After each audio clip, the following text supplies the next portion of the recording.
But you just leap right in. All right. We will call this meeting of the City Council of the City of San Carlos to order. Would you please rise and join me in the Pledge of Allegiance? I pledge allegiance to the flag of the United States of America and to the republic for which it stands, one nation, under God, indivisible, with liberty and justice for all. Thank you. Jeff, do we have any changes to the order of the agenda? No changes from staff this evening, Mr. Mayor. Any change requests from the dais? All right, seeing none, for the benefit of audience members, by law, when we're going to be doing either Jeff's or Greg Rubin's annual performance review and compensation review, we have to start our closed session from a regularly scheduled meeting. So we actually are going to be adjourning now into closed session. We will come back into open session at 8 o'clock. That is correct, right, Greg? Yes. Even if we end our discussions early, we will not start until 8 o'clock. That's correct. That is a firm start time. So we are adjourned to closed session.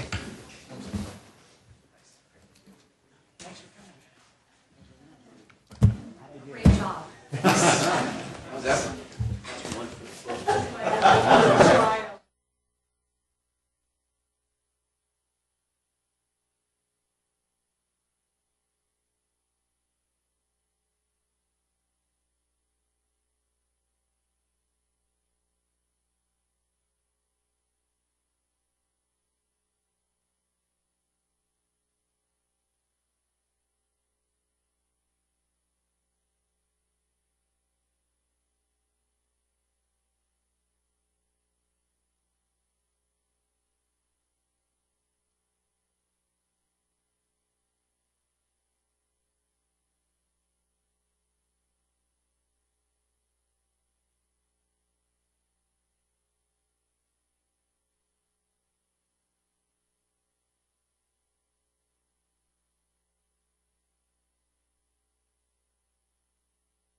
Well, that's actually kind of refreshing. You can do a lap around the room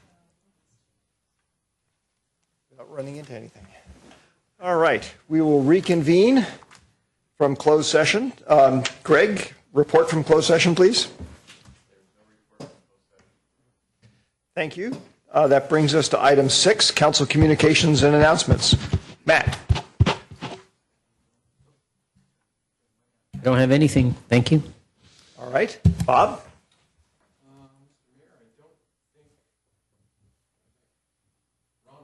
Last 2 weeks. Did I go anywhere? Did I have any meetings? I haven't seen you. Mr. Mayor, I don't think I have anything to report either. All right, fair enough. Cameron? Thank you, Mark. The main official business over the last 3 weeks, I attended a CCAG Airport Land Use Committee meeting where we approved the Half Moon Bay Airport Land Use Compatibility Plan and forwarded it on to the full CCAG body for approval. Next up for that is taking on the San Carlos Airport Land Use Compatibility Plan, which is the process has already started, and we've asked for a presentation for council in the coming months. I also attended a youth commission meeting last week. As you know, San Carlos Youth Commission is appointed by the city council member, which is made up of youth from the community, and we brainstormed about having the youth commission do some research among their peers, come up with some ideas for making San Carlos a more youth-friendly city. So I'm interested to see what they have to come up with, and we'll be back with more information in the future. Thank you, Cameron. Ron? Thank you, Mr. Mayor. Just a few things. After our last council meeting, I attended the Grand Boulevard Initiative Task Force meeting. It was actually this time it was held back down in Palo Alto. Also had a Housing Endowment and Regional Trust meeting. Also had the opportunity to attend the Taste of Italy, event, which was at Casa de Flores a couple of weeks ago. That was a great event and a nice venue, and my hat's off to all the Sister City Committee people for doing that and for inviting us. Gail and I had a great time. And then last Thursday, I attended, along with the mayor and the city manager and the city attorney, press conference up at the California Public Utilities Commission on the issues of PG&E and the Public Utilities Commission. And as everybody's probably read in the press, president of the PUC has announced his retirement at the end of the year. And I think that other than my wife's high school reunion, I won't say the number of years, but I bring that up because she went to Carlmont, as did I. So and we had a great time. Thanks. Thank you, Ron. Well, I was at one of those press conferences with Ron, and one that was a couple of days before that involving PG&E. I would describe Commissioner Peavy announcing he was not going to seek reappointment as good news for the citizens of California and a good first step, but hopefully the steps will keep on coming because we do need to see some improvements at the PUC. I also attended the most recent City County Association of Governments meeting and enjoyed volunteering at the Glass and Tokens booth at the Art and Wine Fair over the weekend. Once again, it was you can always be sure that that weekend in October will be a nice warm day in San Carlos, and it was true to form this year. Jeff, do you have anything that you'd add from the staff side? I do, Mr. Mayor. It's been 3 weeks since our last council meeting, just because of how the calendar works out between September and October. So on September 19th and 20th, we did have 59 volunteers from the San Carlos Lumberjacks baseball and Recon USA helped to renovate significant portions of Vista Park. So thank you to all those who graciously volunteered their time to help out.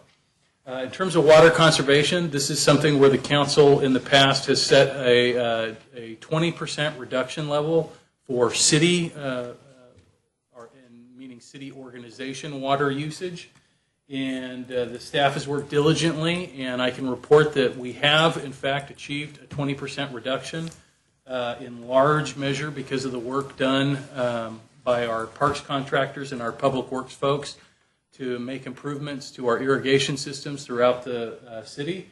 Just because we've reached 20% doesn't mean we're going to stop trying to do even better, but I thought you would be pleased, since the last time a couple months ago when we reported on this, we had not been able to achieve 20%.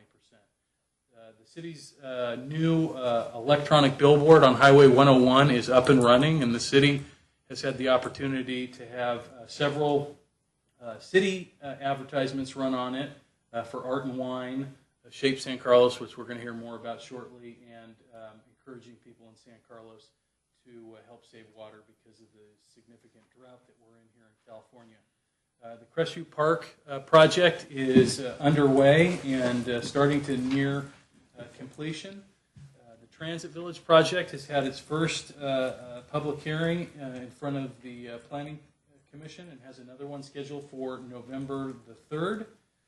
And a project, a 20-unit condominium project at 777 Walnut Street has been approved with conditions by the Planning Commission. And finally, last but not least, special thanks to IT, Public Works, and all of those that were involved in the renovation of our new beautiful council chambers. Thank you, Jeff. That brings us to item 7. So we have a presentation this evening, 7A, presentation on community engagement online solutions, Peak Democracy. Thank you, Mr. Mayor. I'd like to introduce Mike Alvarez Cohen, who is a co-founder of the world's first online public engagement service for government agencies. Mike is a recognized industry leader in the field. In 2007, he and Robert Vogel started Peak Democracy in Berkeley, California, where they successfully broadened civic engagement beyond a small group of vocal residents that did not always represent the views of many other citizens. I don't know if that sounds familiar to anybody, but it kind of does to me on occasion. After their success in Berkeley, Robert and Mike grew Peak Democracy to provide its online public engagement services to cities, counties, and regional agencies across the U.S. and Canada. Their team is growing fast and has provided services to more than 100 government agencies, and quite frankly, very much impressed us when we went out to look for adding this tool to our arsenal as we engage the public here in San Carlos. Mike? Welcome, Mike. Jeff, thanks for that excellent introduction. For my approximately 10-minute presentation, I'll start with just a 1-minute overview of the company, just to augment a few things that Jeff said. But I'm going to spend most of the time showing you demos of how other cities are using our service, starting with San Carlos, and then I'll leave enough time for any Q&A if you'd like. So the company's vision is that online civic engagement will become pervasive across all government agencies, and it's just a matter of time. Whether that's 2 years or 10 or 20 years from now, it's hard to say. And the reason why we feel that vision is solid is because we're finding that online civic engagement is dramatically improving the quality of government interaction with their community. That's if it's done right. And that's our mission, to do it right. Our mission is online civic engagement that increases public trust in government. And that can be contrasted with a growing number of crowdsourcing and what some people are calling clicktivism tools, which are more optimized for activists and can actually erode public trust in government. If you go to our website here, let's see if I can bring it up. You can see that we've powered now over 1,700 of these online forums that have attracted over 225,000 online attendees. And as Jeff said in the intro, we're working with well over 100 government agencies, including over 25 government agencies in the San Francisco Bay Area. All right, let me move to the demos now. Let's start with San Carlos. You got a very nice website here. And let's see. Refresh the screen. And there on the front here is Shape San Carlos. And so if I click on that, and you can read through an introduction here, and let me just go right to the website. So San Carlos has started to launch several topics, one on drought, one on block parties, and a recent one on automated license plate readers. So you can see that it's already tracked over 90 visitors and over 25 responses. If I click on go to the topic, you can read a nice introduction. And then you can, over here, you can use these tabs to see, for example, how many people are listening. And so far, if this was a public hearing, those 25 responses at about a minute, 2 to 3 minutes per response is equivalent to over 1 hour of a public hearing. And then I can go to the feedback. And this topic was organized as a survey. So you can see here individual survey responses. I can go through, click through individual survey responses, or we can use it's called the Insight dashboard to look at, for example, a summary of all the feedback to date, and you can see that it's trending yes pretty highly on some of these questions, and also you can read individual responses to some of the survey questions here. Also on the Insight dashboard, we can look at your city by different types of maps and look at the response by areas of San Carlos. We can also look at it by demographics, and certain topics are very conducive to demographic analysis by age group or gender and other variables. So that's one way to use the tool. Let me just quickly show you some other examples just to show you the huge breadth and depth. Let's go to, I have some other cities teed up here. Let's go to Morgan Hill. This is an example of the 20% of our clients that use our service for land use issues. So Morgan Hill is doing a general plan update. And you can see some of the topics here. One of them is a growth strategy.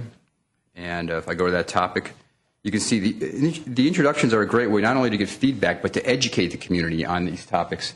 And so, for example, these are different growth strategies that Morgan Hill is considering.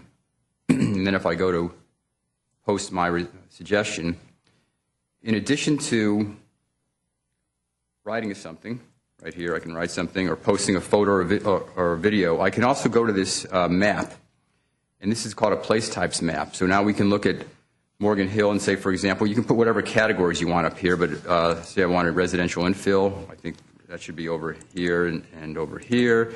I think that a neighborhood center should be over here. Actually, I'm going to move that to the other side of the highway and move this over. So now you can do what often is done in workshops and charrettes. You can do it all online, and then you can see people's overall, let me leave that page here, individual area plans or overall area plans. So using the Insight bar here. So, and of course, you can look at it by maps and demographics and other tools. Another popular use of our platform is for budgeting and finance, either fiscal budgeting and finance or project-based finance. And so one example locally is El Cerrito. So if I go to open El Cerrito here, and this is their current topic, but if I go to closed topics, they structured the 2014 budget priorities here. And if I go to that topic here, they've configured this to be so that people can give their priorities for this budget. So for example, this person in precinct ELC 113, here's their priorities, and here's their comment. And you can see, you can scroll down and look at everyone else's priorities and their comments. And you can look at the overall, the priorities average across all the users and on different maps.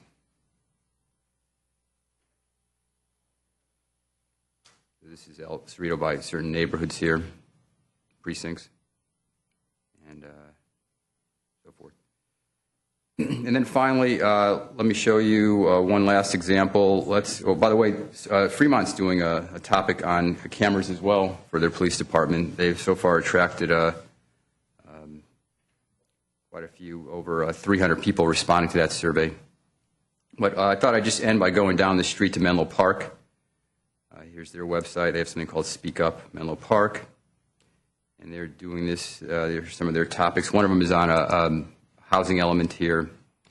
And they're using a configuration we call a priority list configuration. So, for example, in this case, I can post a comment, a photo or video, but also I take these priorities that the city offer. I can drag and drop them up and down and show what my priorities are for this particular topic. And then you can look at the feedback based on individual priorities. See down here, individuals. Here's this person's priorities, average priorities, and then across the maps. In this case, they organized, for example, Menlo Park by what's called a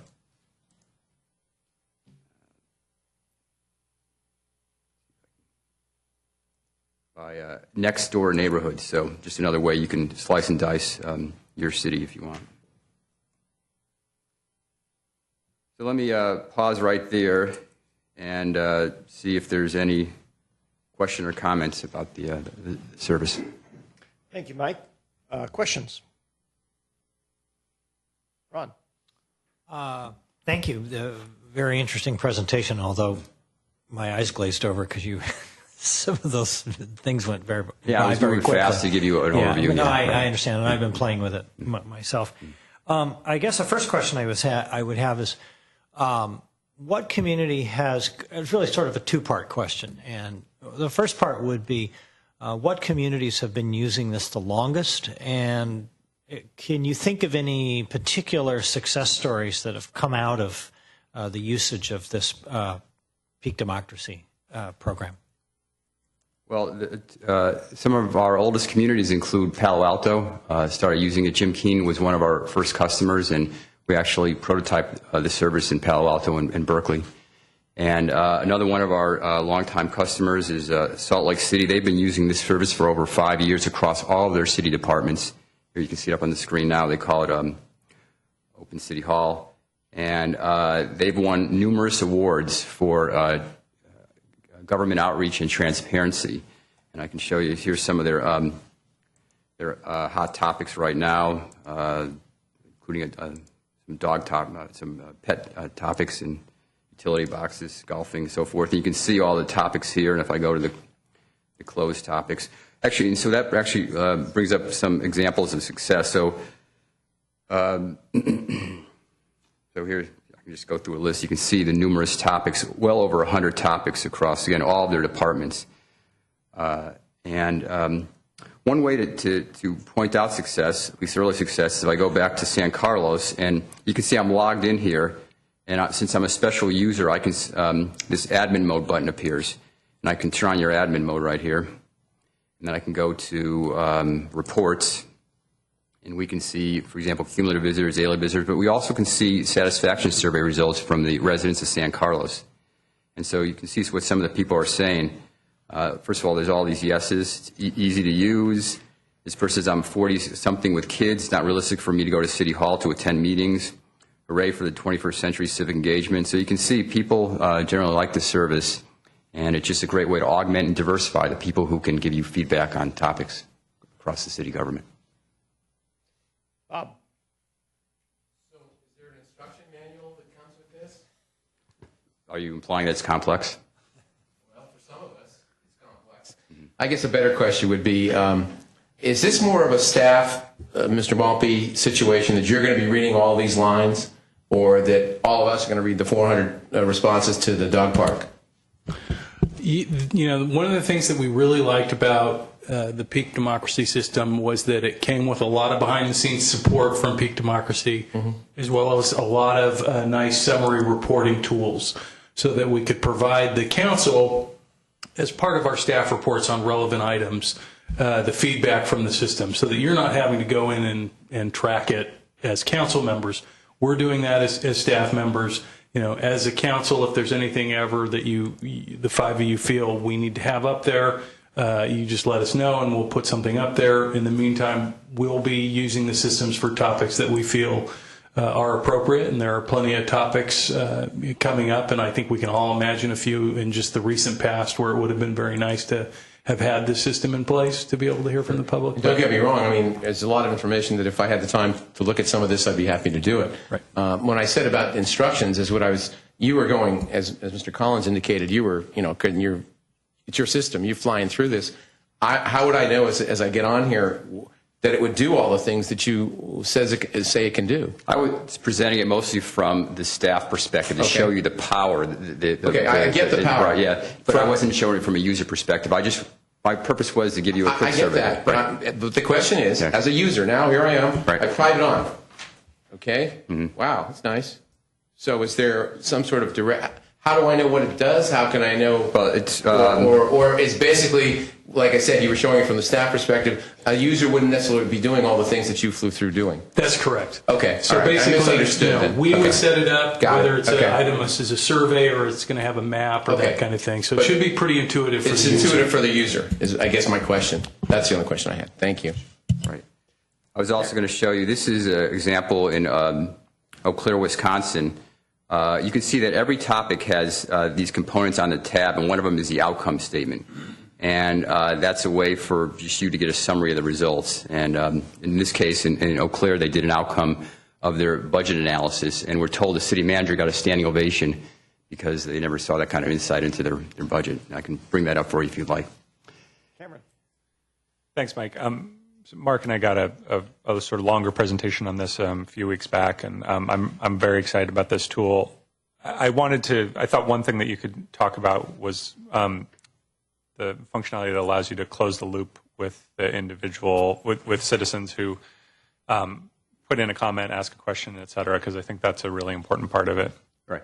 I agree. And that's one of our best practices to improve public trust in government, closing the loop. So what you can do on your service is you can respond to individual residents either publicly or privately if you'd like. You can also respond with these outcome statements that it can either be 1 or 2 sentence summaries of we got your feedback, where we hear your general concerns and here's the next steps, or you can do an elaborate presentation.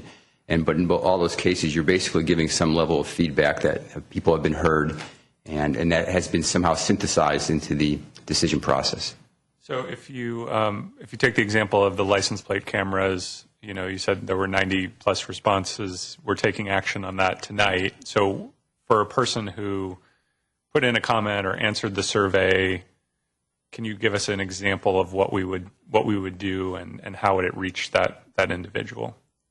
So as an example, what you would do here is in the outcome tab, which is we're still not at the deadline you can see up on the screen, but this would be a few sentences that might summarize the survey results here. So if I go to feedback and look at the summary here, you might even create, by the way, every topic you can do a nice PDF report. You can see the buttons right there, or even a spreadsheet file.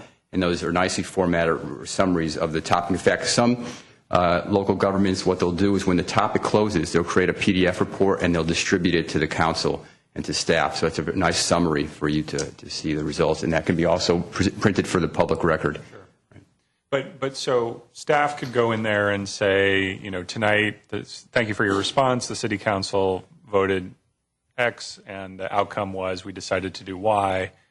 And that will send an email to everyone who responded? Right, exactly. That's exactly so. Let me just show you an example here to see if I can. So that you build a nice subscriber base. With each new topic, you're attracting new users, and they're invited to subscribe. And then, in addition to that outcome statement appearing on the web page, it gets emailed to the subscribers. So again, closes the loop in a nice way. And it builds that email list so that you can now.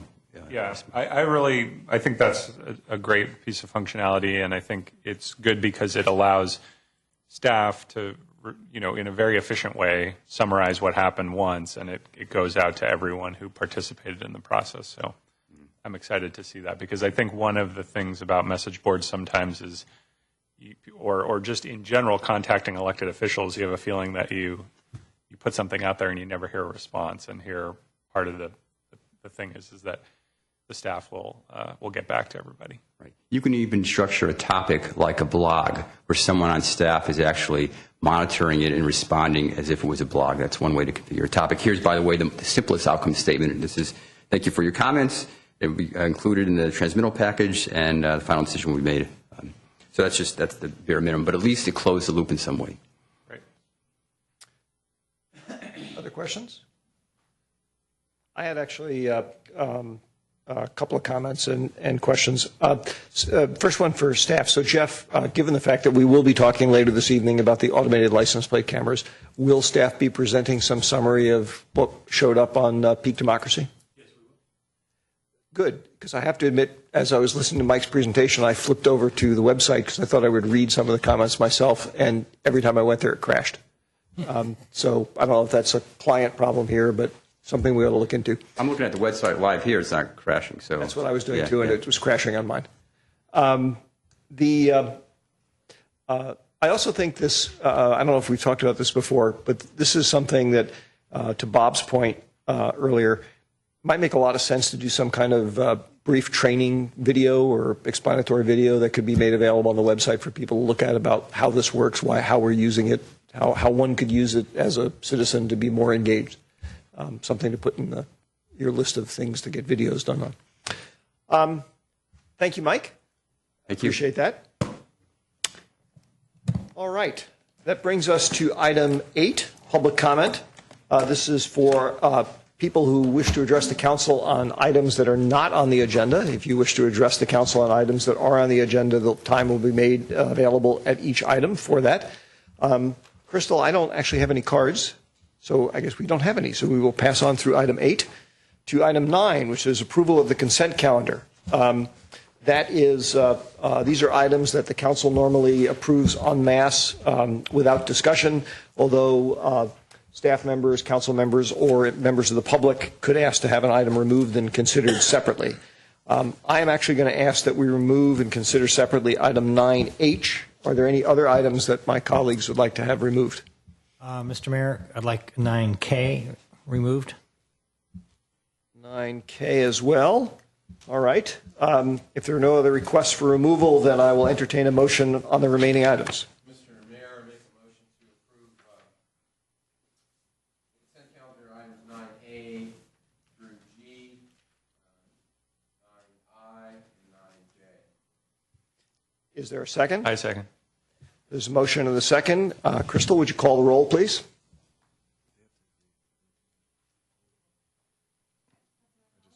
Yes. Yes. Yes. Yes. Yes.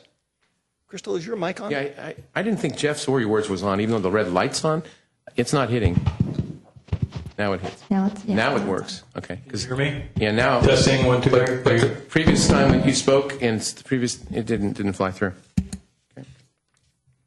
All right. Thank you. We will take those removed items up at the end of new business. So that brings us to item 10, 10A, new business, consideration of authorizing a request for proposal for the purchase and installation of one fixed automated license plate reader, ALPR, and one mobile ALPR to address specific crime problems. Good evening, Chief. Good evening, Mayor.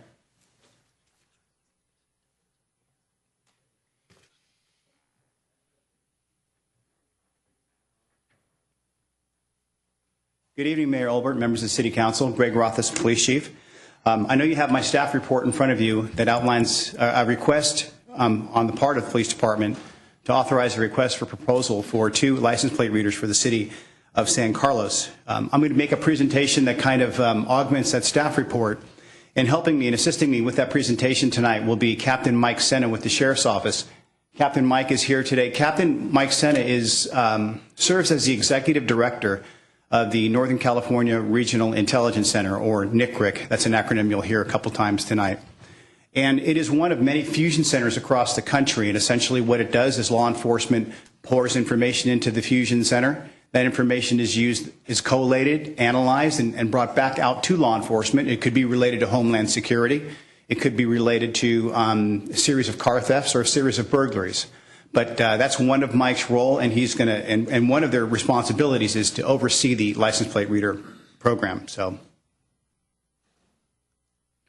tonight what I'm going to do is go over quickly the ALPR technology itself. How does it work? That'll be the quickest part of the presentation. And then how does law enforcement use the data once we've collected it? When we get to the issue of privacy concerns, which is really in many ways the meat and potatoes of the presentation tonight, I'll turn that over to Captain Mike Senna, who runs the NCRIC and who oversees what is really probably the strictest policies and procedures as it relates to data privacy and data security in the country. I'm going to talk about, then I'll take over the presentation again. I'll talk about why do we need it in San Carlos and why are we specifically asking for it to be at Britton and 101. And bring back Mike up, who has some success stories. Not only he'll go over one in Fremont, but there's some, other success stories with the ALPRs or automated license plate readers throughout the region. In particular is this one with Piedmont, which is a recent example. The ALPR technology, or automated license plate reader technology, is simply a camera that's positioned to read license plates. It converts those license plates into characters, and then those license plates are stored.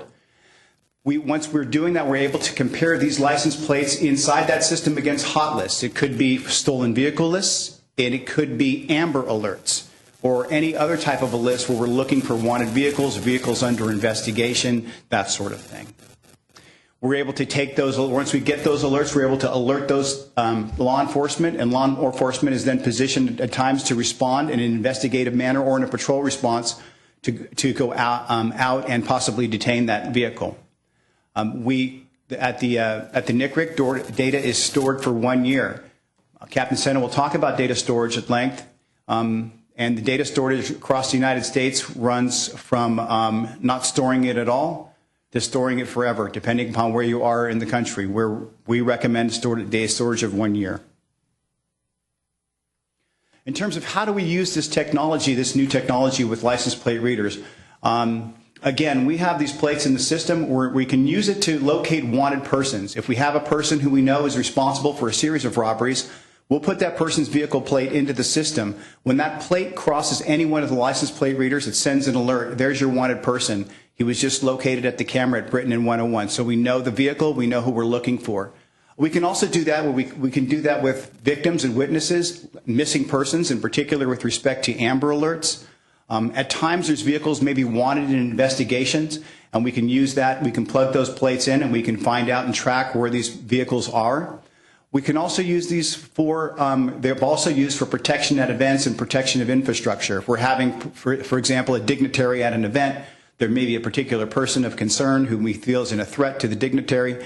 That plate could be plugged into the system, and if that person enters the event, we know that he's there, and we can go ahead and take protective measures as it relates to that person. There's just a myriad of ways that we can use this technology to support investigations. For example, if we have a plate from a crime scene from San Carlos, we can run that plate to see if it's ever been in similar crime scenes, particular serial crimes, burglaries, and whatnot. Has this plate crossed other license plate readers on or about the time they had a residential burglary, for an example? That's how that tool can be used in a myriad of different ways. I'll have Mike come up now and talk about issues as it relates to privacy, which is really one of the biggest concerns. And what the NCRIC does is spend a lot of their time doing is ensuring the privacy protections of individuals, not only as it relates to this data, but really all data. So, Captain Senna? Thank you, Mr. Mayor and members of the City Council. To talk about what we do with privacy and our concerns about it, part of our operation, in order for us to actually establish what we are as a NCRIC, as a fusion center, had to be to establish policies regarding privacy. Otherwise, we couldn't be recognized. When we look at ALPR data, that's always a huge concern. Everyone's concerned about, well, does this mean I'm going to be monitored? Who's following me? What is this all about?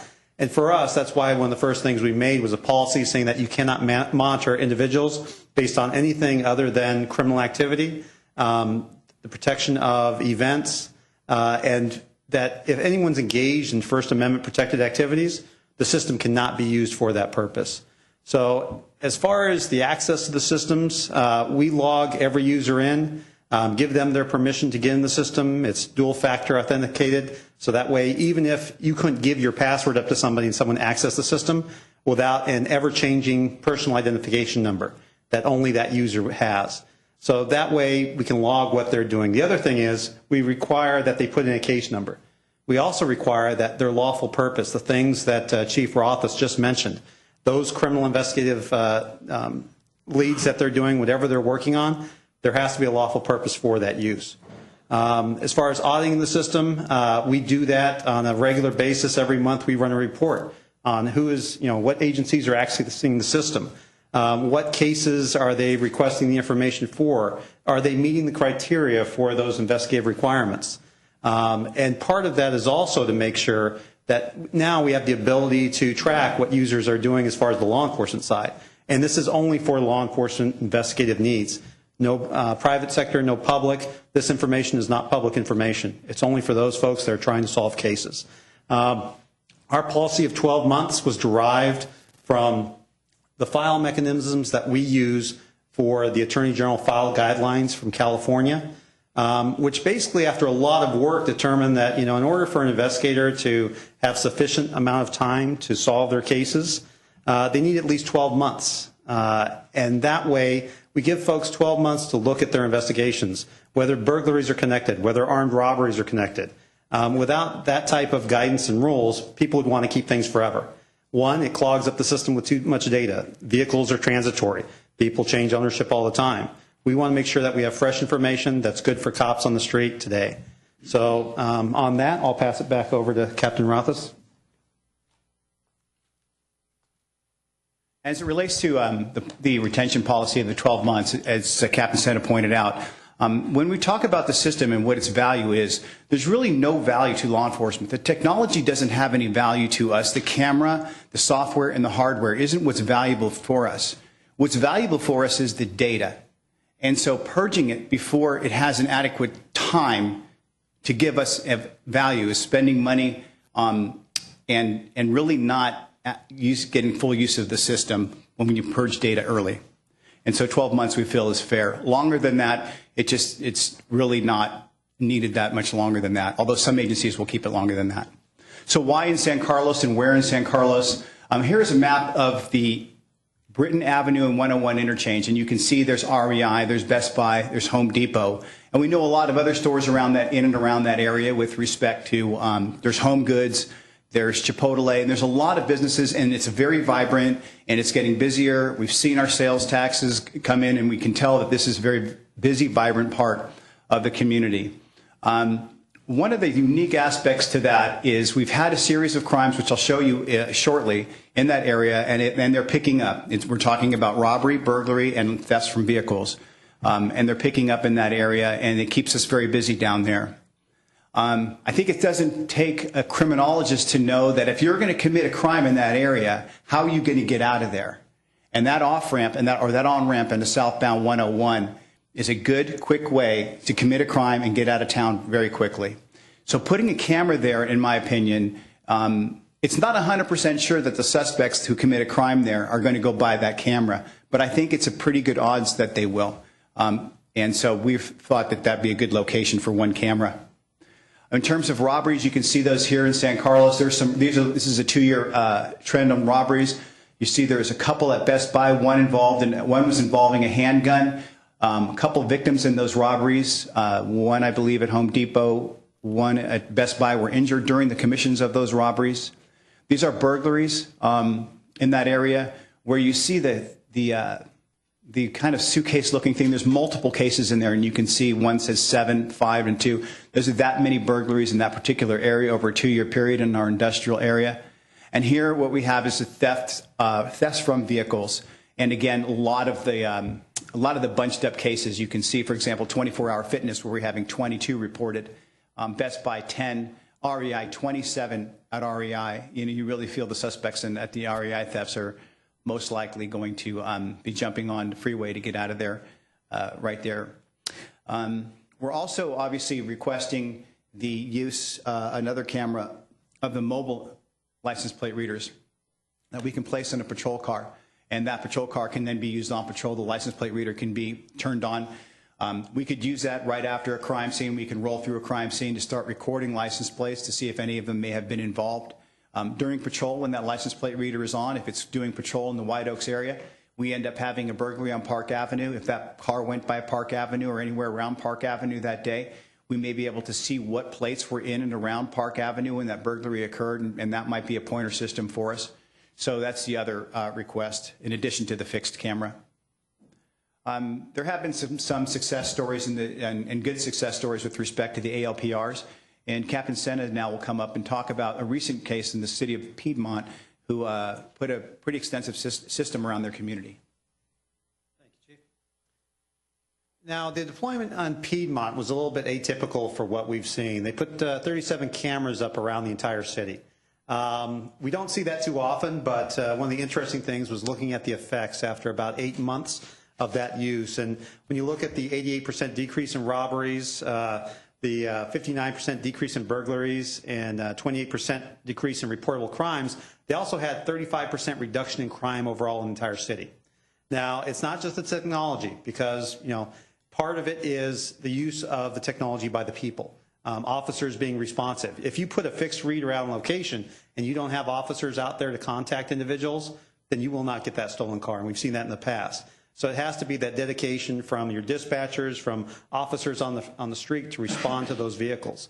Now, they've had some great results on that, over $90,000 in recovery of vehicles from the 15 cars that they recovered. But the other piece of this is that when their investigators from the Piedmont Police Department, their detectives are going out and talking to people in jails, they're saying they're not going to Piedmont because they have this technology and that they know that it will capture them. And you often say, well, they can just take the plate off or replace it with another plate. Well, oftentimes that's still a stolen plate. It will alert the system. If they put paper plates on the vehicle, that's one of the first things that officers see. If it doesn't look right to them and there's no plate on a car, then there's a reason for them to contact the folks in the vehicle, and it has that same effect. It deters them from committing crime within their city. And that's what they're seeing in most part, at least in the judgment of the chief of the Piedmont Police Department, is that this technology is making a huge impact. Now, by putting one reader out here in San Carlos, will it make this type of a difference that Piedmont is seeing? Most likely not. But it will make a difference in the fact that as they're using the system, they're able to find those individuals that are engaged in crime, not just in the city of Piedmont, but cities throughout the Bay Area. That's where that technology and being able to co-locate the information becomes most valuable, because as you're looking at the crimes that are happening in your city, it's not like the trash man that only shows up one day a week in your city and they don't work the rest of the week. They're collecting trash and actually burglarizing houses throughout the Bay Area. So being able to connect those pieces to help investigators.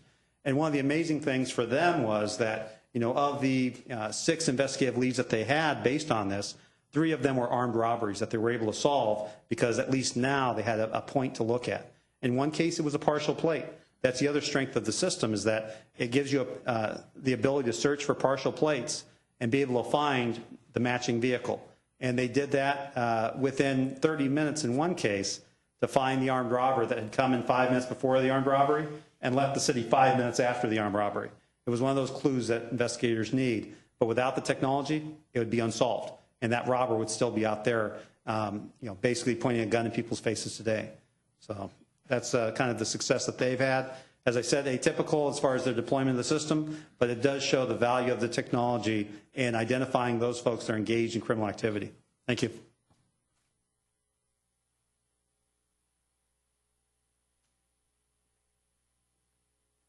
I think that concludes our presentation, and we're ready to take any questions. Thank you, Greg. Questions? Bob? Piedmont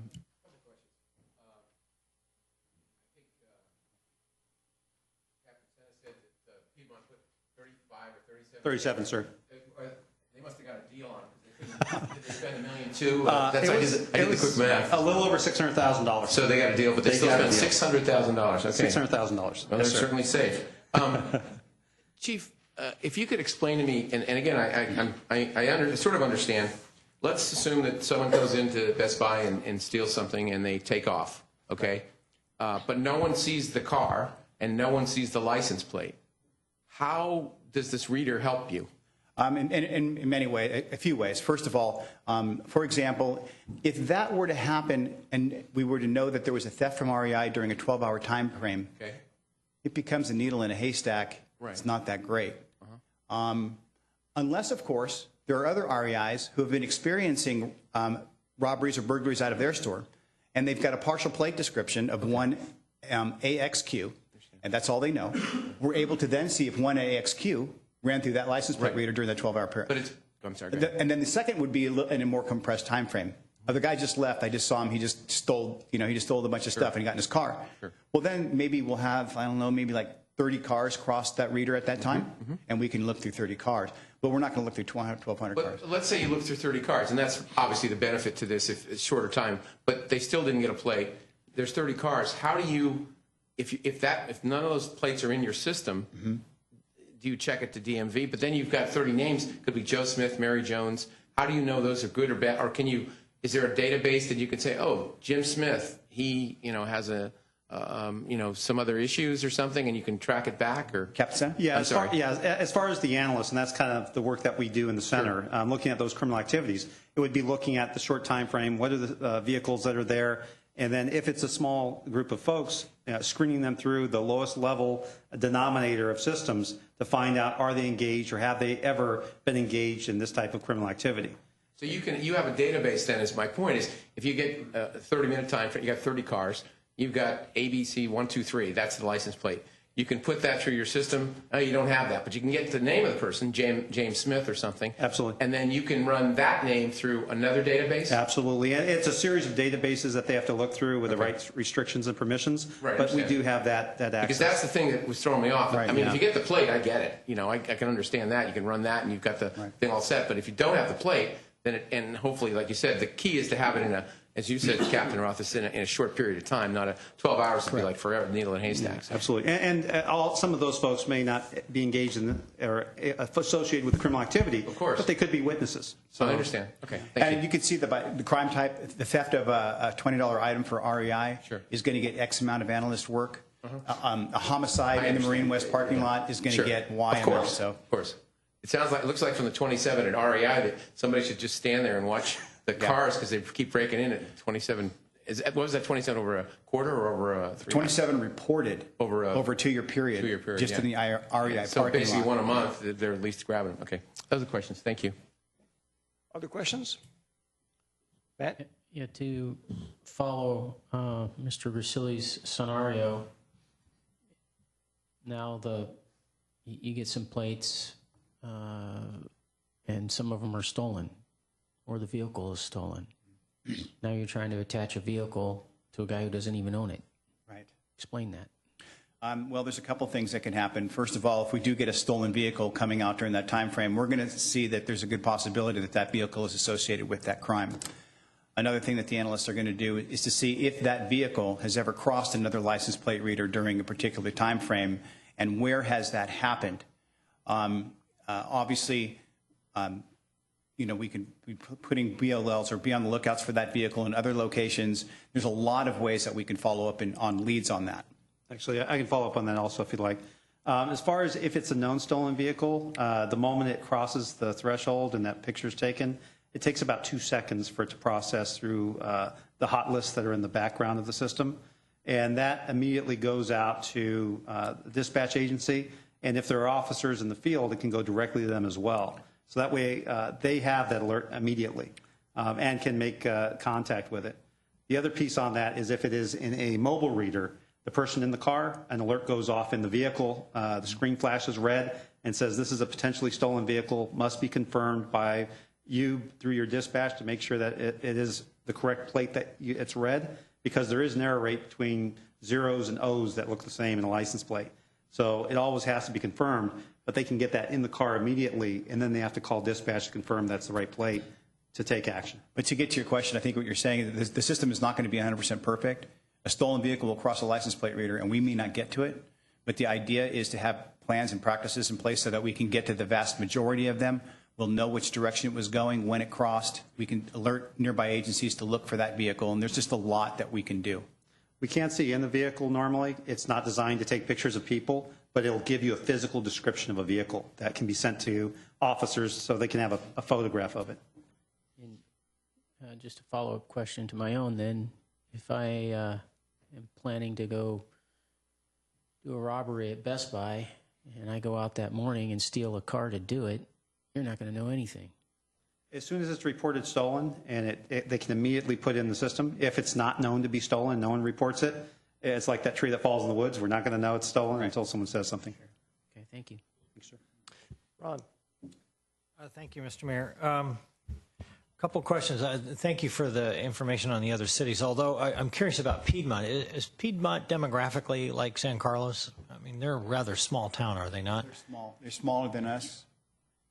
Okay. So, I mean, if there was an 88% decrease in robberies, what does that mean? Were there like 20 robberies and there are now 2? Actually, there were 8 robberies, same time frame, same time period, in one quarter. So 8 armed robberies in their city. They are surrounded by Oakland, so there's a lot of transitory nature of folks that come through the city. But went from 8 robberies to 1 robbery.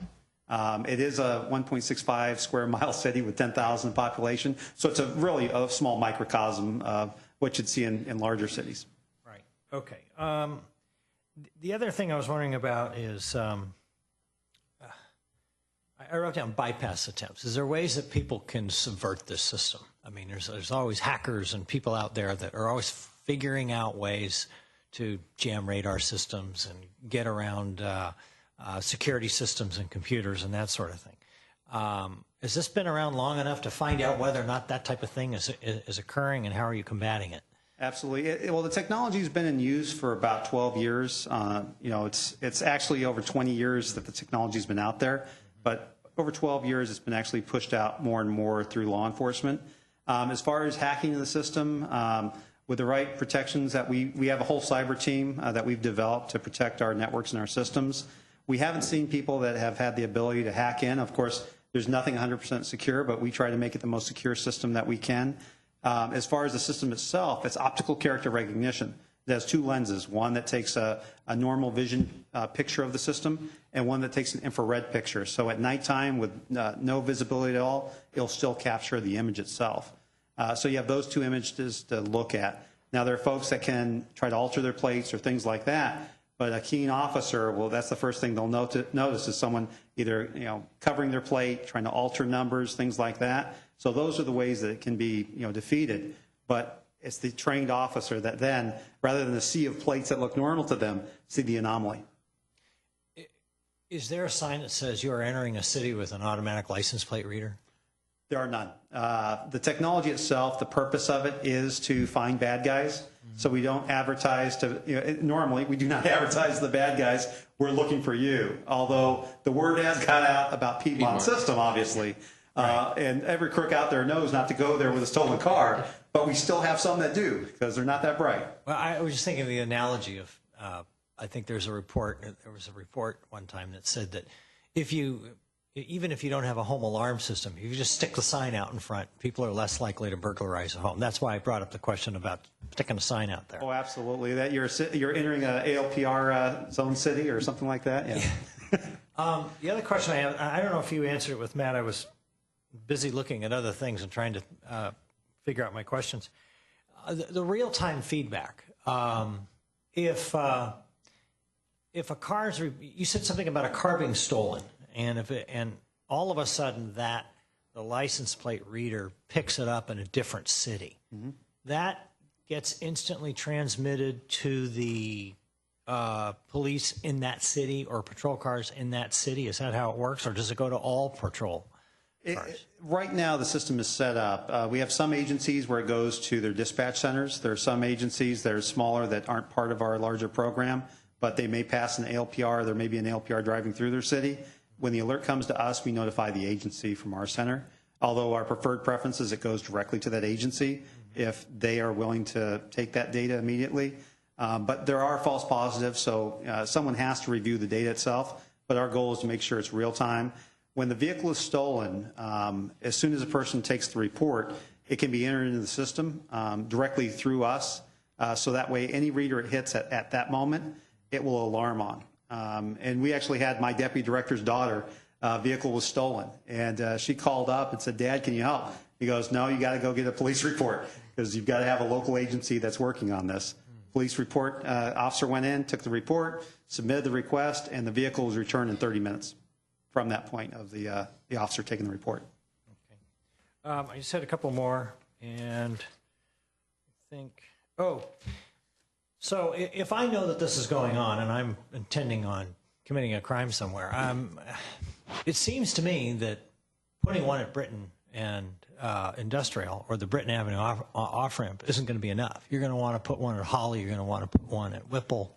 You know, the council is You're going going to to put have one at El Camino. Right. The council is going to have some options. Obviously, they can either decide no license plate readers, or they could add to that, or they can ask me to come back with a report to say what that would be. But you're right. I mean, the more we put in place, the better it would be, and the better net we would have.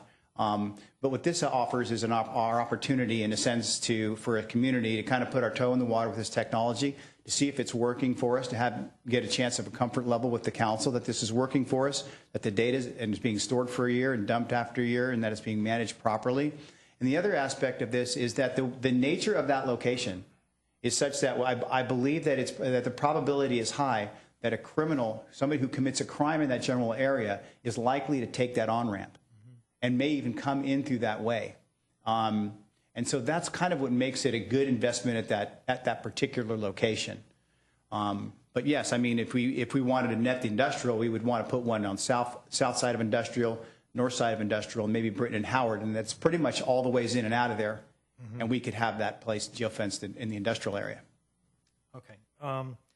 And then maybe this is a question of staff. If we approve this, how long are we authorizing this for? Is it 6 months? Is it a year? Is it indefinite?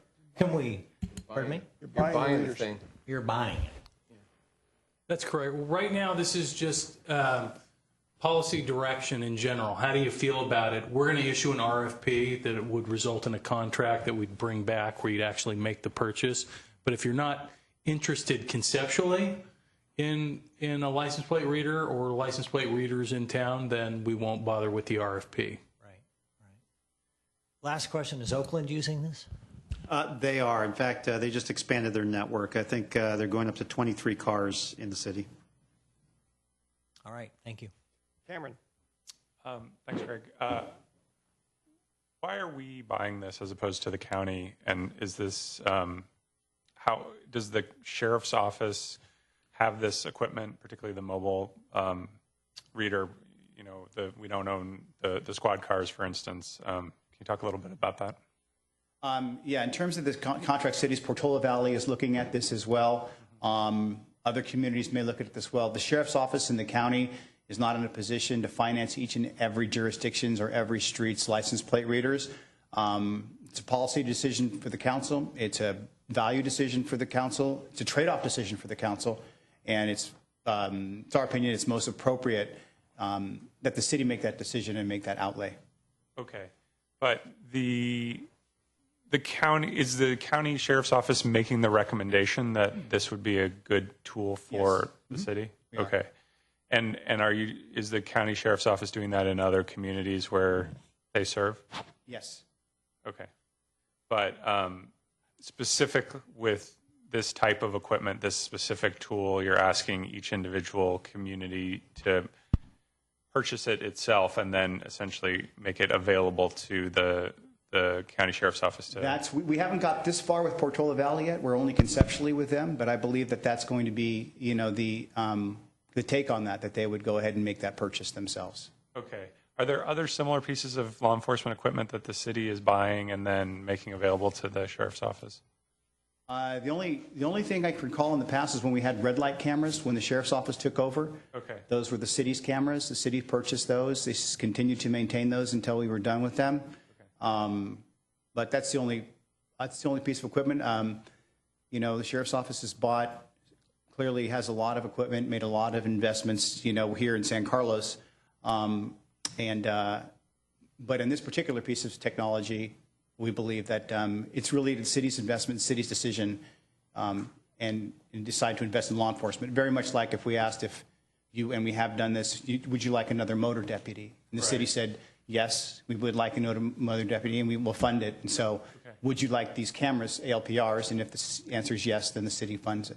And the mobile unit is going to be exclusively used in the city of San Carlos, or the sheriff's office can move it to? Exclusively used in the city of San Carlos. That's what will be in a San Carlos patrol vehicle. Because we're a mutual aid type of agency, if for some reason we had something go down in unincorporated Redwood City, we could certainly shoot the camera there. We trade assets back and forth with our different areas, but that would be mounted in a San Carlos patrol vehicle, would be used on patrol in San Carlos and not anywhere else. Absent a kind of, we kind of scratch your back, I scratch your back in that or so. Okay, thanks. With the neighboring areas. Thanks, guys. Few questions here. Does Piedmont put its data into NCRIC? They do. They do. Okay. This actually, next one, maybe a question more for Greg Rubens. If the data that our license plate readers supplied and was placed in the NCRIC database was somehow the subject of a personal lawsuit, there had been something inappropriate done with the data. Who is, are we, I shouldn't say who is responsible, are we indemnified against something like that if the transgression or violation of protocol had occurred at NCRIC, not on our turf, basically?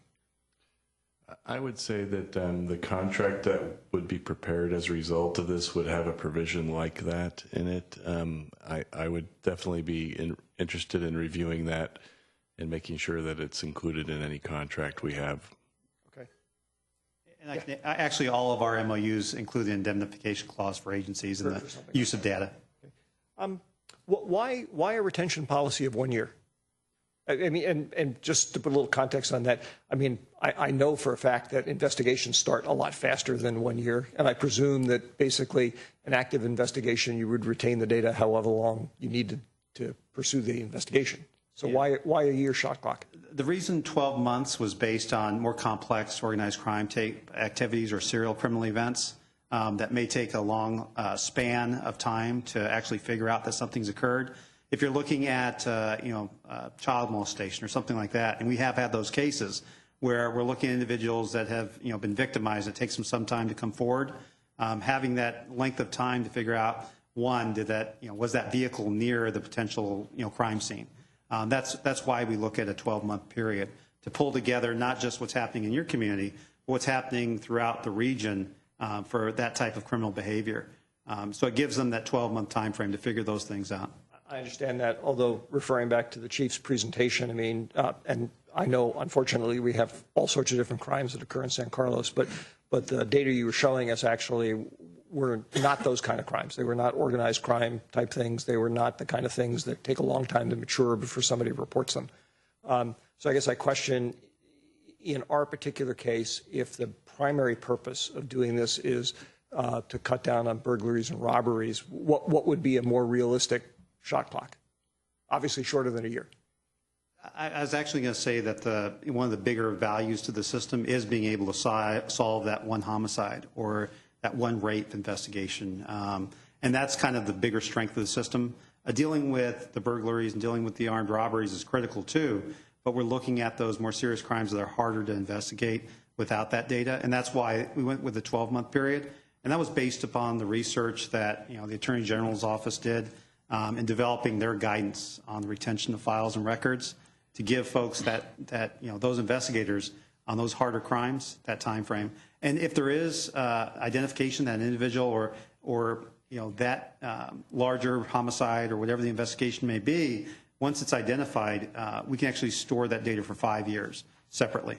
But meanwhile, we store the data on every single car that passes through the Britton Avenue entrance on the freeway for a year, even though the vast majority of them have nothing to do with a crime whatsoever. That's a rhetorical comment, so you don't need to respond to it.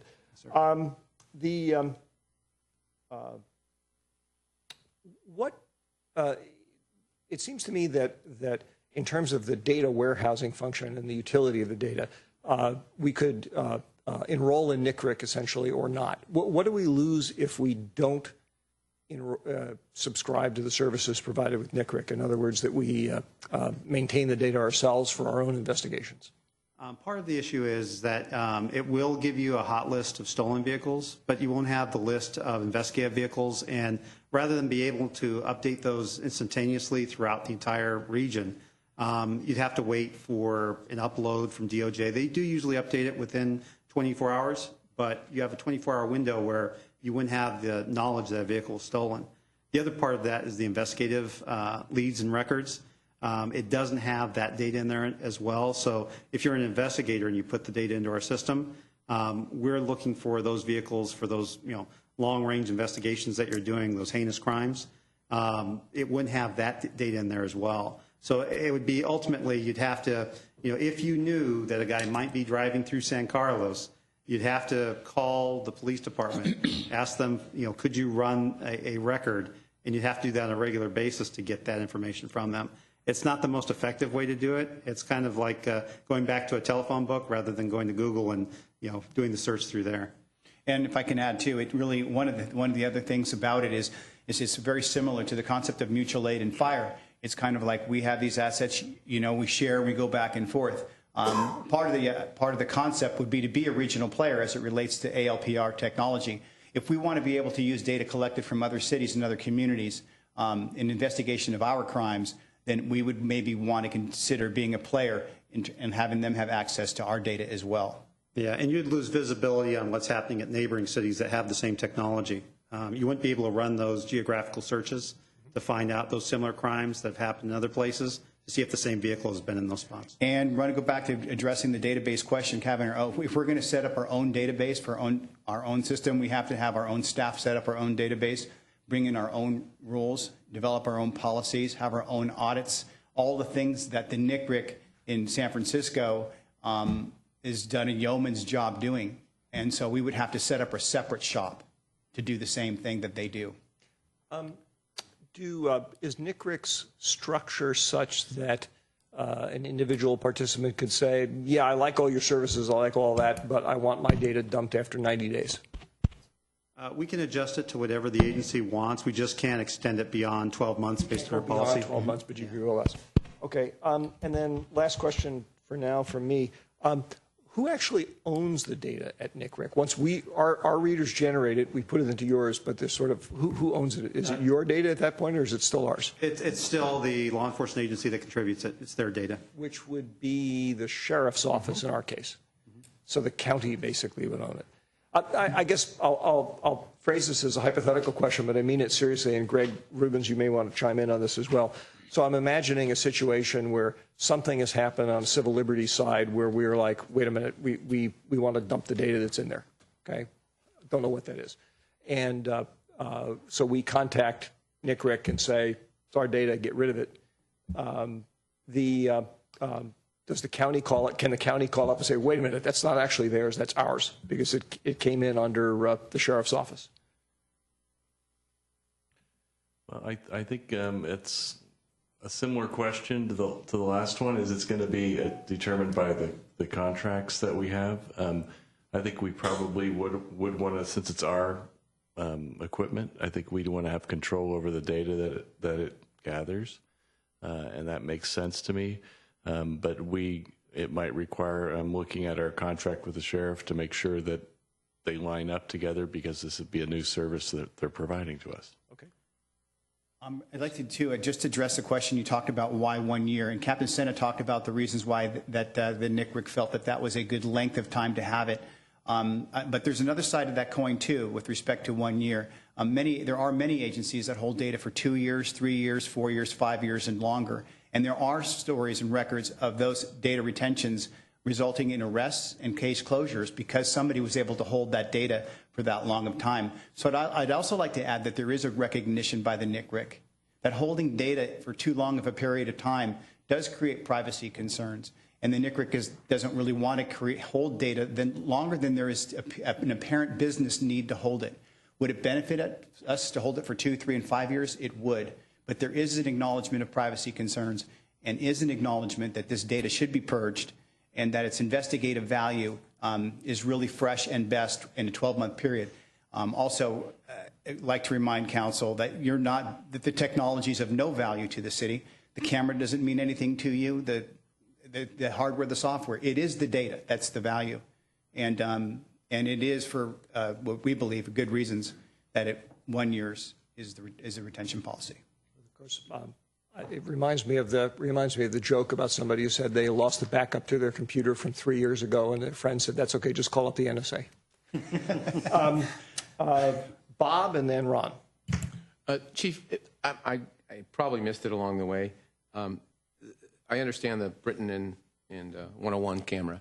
The car, in the car, driving down Park Avenue, it's in the car. It's in the car. It's going to, every car that passes it or every car that it's parked, it could pick up. Yes. But the burglary happened on Orange. Okay, missed it. In other words, I'm looking at sort of a statistical situation where, boy, what are the odds? I mean, that the car that has the camera on it, if they all had them, but even so, it's going to be as beneficial. I can sort of see I can sort of see the beneficial one when it's stationed there at 101, but the car one escapes me. That's just like, that would be a needle in a haystack. Well, let me give you an example where it might work. For example, the Redwood City Police discovers that they have a car crew that's doing burglaries in Redwood City, and they know a partial plate on that car. They may know the whole plate. 2 days later, our deputies go out in the street, and about 5 o'clock, when it usually happens, we start getting calls. We've had 3 residential and burglaries in San Carlos. We know there's a crew running in Redwood City. Now we know the plate, or at least the partial plate. We can see if our patrol car, if that plate ever crossed our patrol car, where it crossed our patrol car, and what time it crossed our patrol car. And now we have a place to start. That's just one example of how that can be of value. And again, it all boils down to the plate. I mean, you've got to have a plate or a partial plate. Otherwise, this technology is just... It's all about plates. Yeah, I mean, and it's harder for me to put my hand around the... Well, again, not really, I guess. It would... Let's say the car is driving down the street on Park, and it picks up a plate. Does it automatically hit a button? Does that ring a bell, right? Because it's in the system. It automatically, the police officer knows that it's right there. It doesn't have to go back in 20 minutes later, or a half hour, an hour or two later. You mean if that plate is stolen? Is that what you're talking about? Yeah, or stolen. Let's say it's in that burglary. It's the burglary one, and he goes by and he catches. Okay. Does it tell him right away? Does the buzzer go off? Yeah, that's right away. You hit an alert. You've just crossed a vehicle subject to investigations for residential burglary. This is the plate. And the second thing that has to happen is there's this confirmation that needs to take place, because it's not perfect.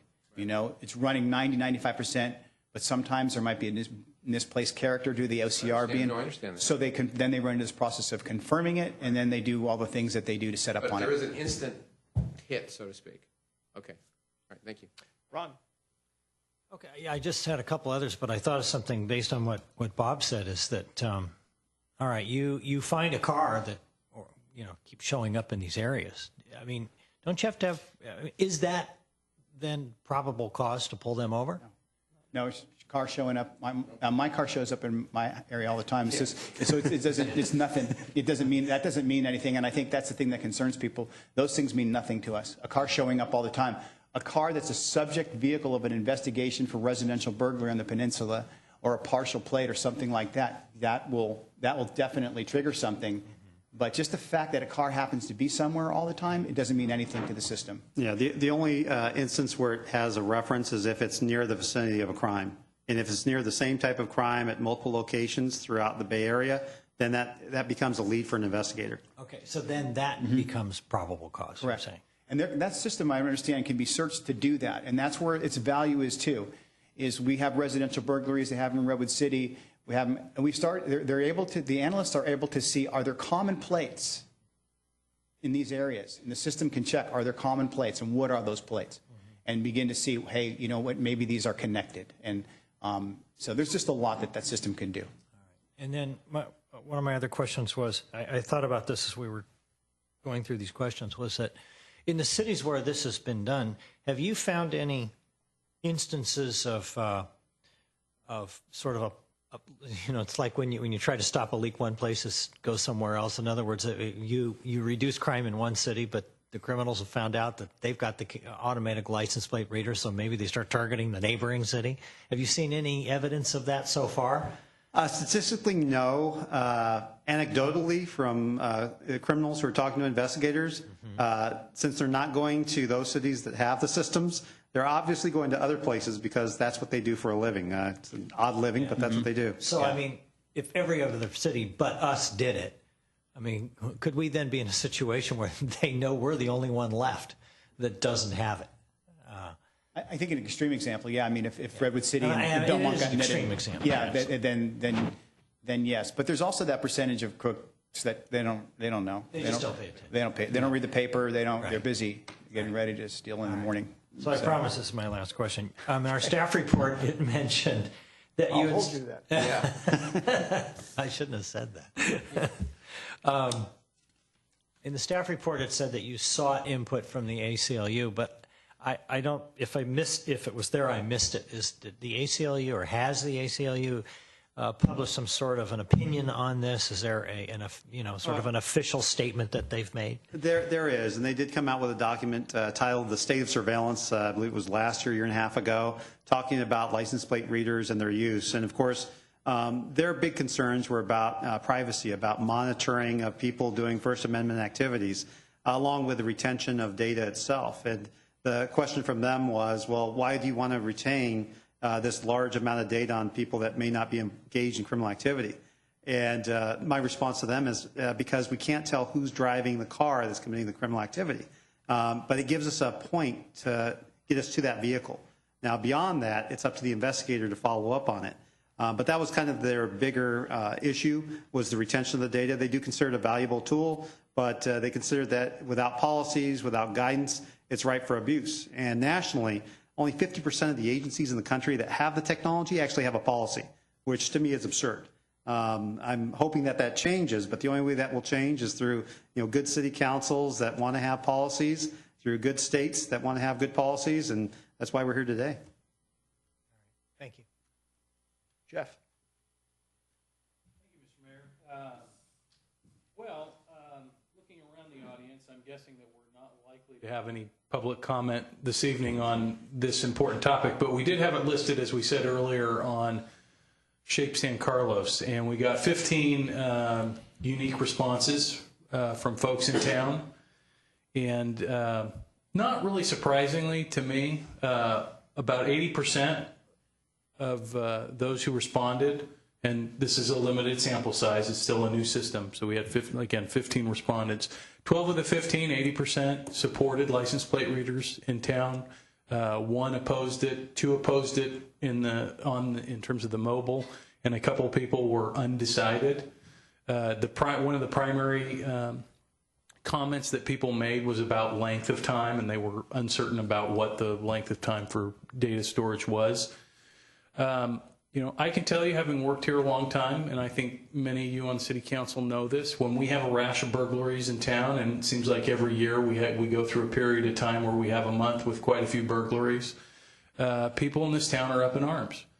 Most of these types of robberies, burglaries, and thefts are occurring from people who live outside of this community. I've often heard the chief refer to San Carlos as a Nordstrom's for thieves. People are coming here to take advantage of our citizens. This tool is not a perfect tool. I wish we lived in a world where we didn't need these tools, but I think just about every tool, every investigatory tool and database that's been put in place for the last 30 years in public safety has come with the same kind of criticisms in terms of invasion of privacy. I just remind the council, license plates don't belong to individuals, they belong to the public. Our roadways don't belong to individuals, they belong to the public. There is no perception of privacy when you're driving on the street. Any police officer could pull you over for any number of reasons because you have a partial plate that was put into a system for potential burglary or robbery. So really what we're doing is we're making our officers smarter by giving them more technology. And I think everybody on the council's had an opportunity to ride in a patrol vehicle. And they're incredible vehicle. They are chock full of technology. I often wonder how a patrol officer can drive his vehicle, operate all the systems in place, and then boom, out of nowhere, while you're just the passenger not doing any of this, they spot somebody who ran a red light and they go into stop mode. It's very impressive. This is another tool, one that certainly we want to have policies in place and training in place to make sure that we don't take advantage of it. Like everything we do in public safety, we want to put the public's trust first, but the people in San Carlos expect us to keep them safe and their property safe, and this is one more opportunity to put a powerful arrow in our quiver to do that. And that's why we're bringing it forward to you, and that's why I not only support this proposal, but over time would like to see it expanded in San Carlos. Thank you, gentlemen. Yes, sir. Thank you. As Jeff mentioned, I don't have any cards from anybody in the public wishing to address the council on this topic, but if there's anybody who wishes to, please step forward. All right. I will entertain a motion. Mr. Mayor, I move to authorize a request for proposal for the purchase and installation of one fixed automated license plate reader and one mobile automated license plate reader. Is there a second? I'll second the motion for make sure that we can discuss this. Sure. Fine. Okay, there is a motion and a second. Discussion. Who would like to go first? I'll go first. I have no problem with getting an RFP for this item. This will give us another chance to think about it over the time. I don't know. I assume it takes 30 or 60 days to get the RFP or whatever. But it'll come back just because when we get the RFP, we may or may not. It may be $400,000 or maybe $2,000. If I was Piedmont, like I said, we get a discount. But we should hook up with Piedmont when they buy some more. But I honestly think that the one possibly at 101 in Britain is again, I sometimes do things statistically in my head, and I think that makes some sense to me. The mobile one's harder for me because that to me that's a much different thing. And again, we're not talking about $1 million here, maybe $35,000 or $30,000. I'm not sure. I'd like to know what the costs are before I make a final decision on any of this. But I'm more than willing to do the RFP. Okay. Other comments? Matt? Okay. I thought you were reaching for your mic. I was. Number one, related to what Bob just said, segue off of that, I would go exactly the opposite. I would be more inclined to do 2 readers, actually, for 2 mobile vehicles than to do a fixed one at a certain location. And that's because, as the city manager said, all that technology is doing is making the officer smarter, if you will. It's giving them the ability to see things more acutely than they can otherwise, and they use a lot of technology, is my understanding. It's always changing to do that, to do their jobs.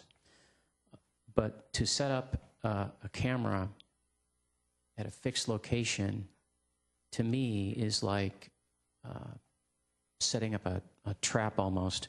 It's, I respect what law enforcement does, but I respect our liberty more. And it's a little bit like panning for gold. You just pick up all the rocks, and then you sift out and you decide, what's gold, what isn't. And that's essentially what you're doing, which, we're a society based upon certain unalienable rights. And one of the tenets of those rights is that we're presumed innocent.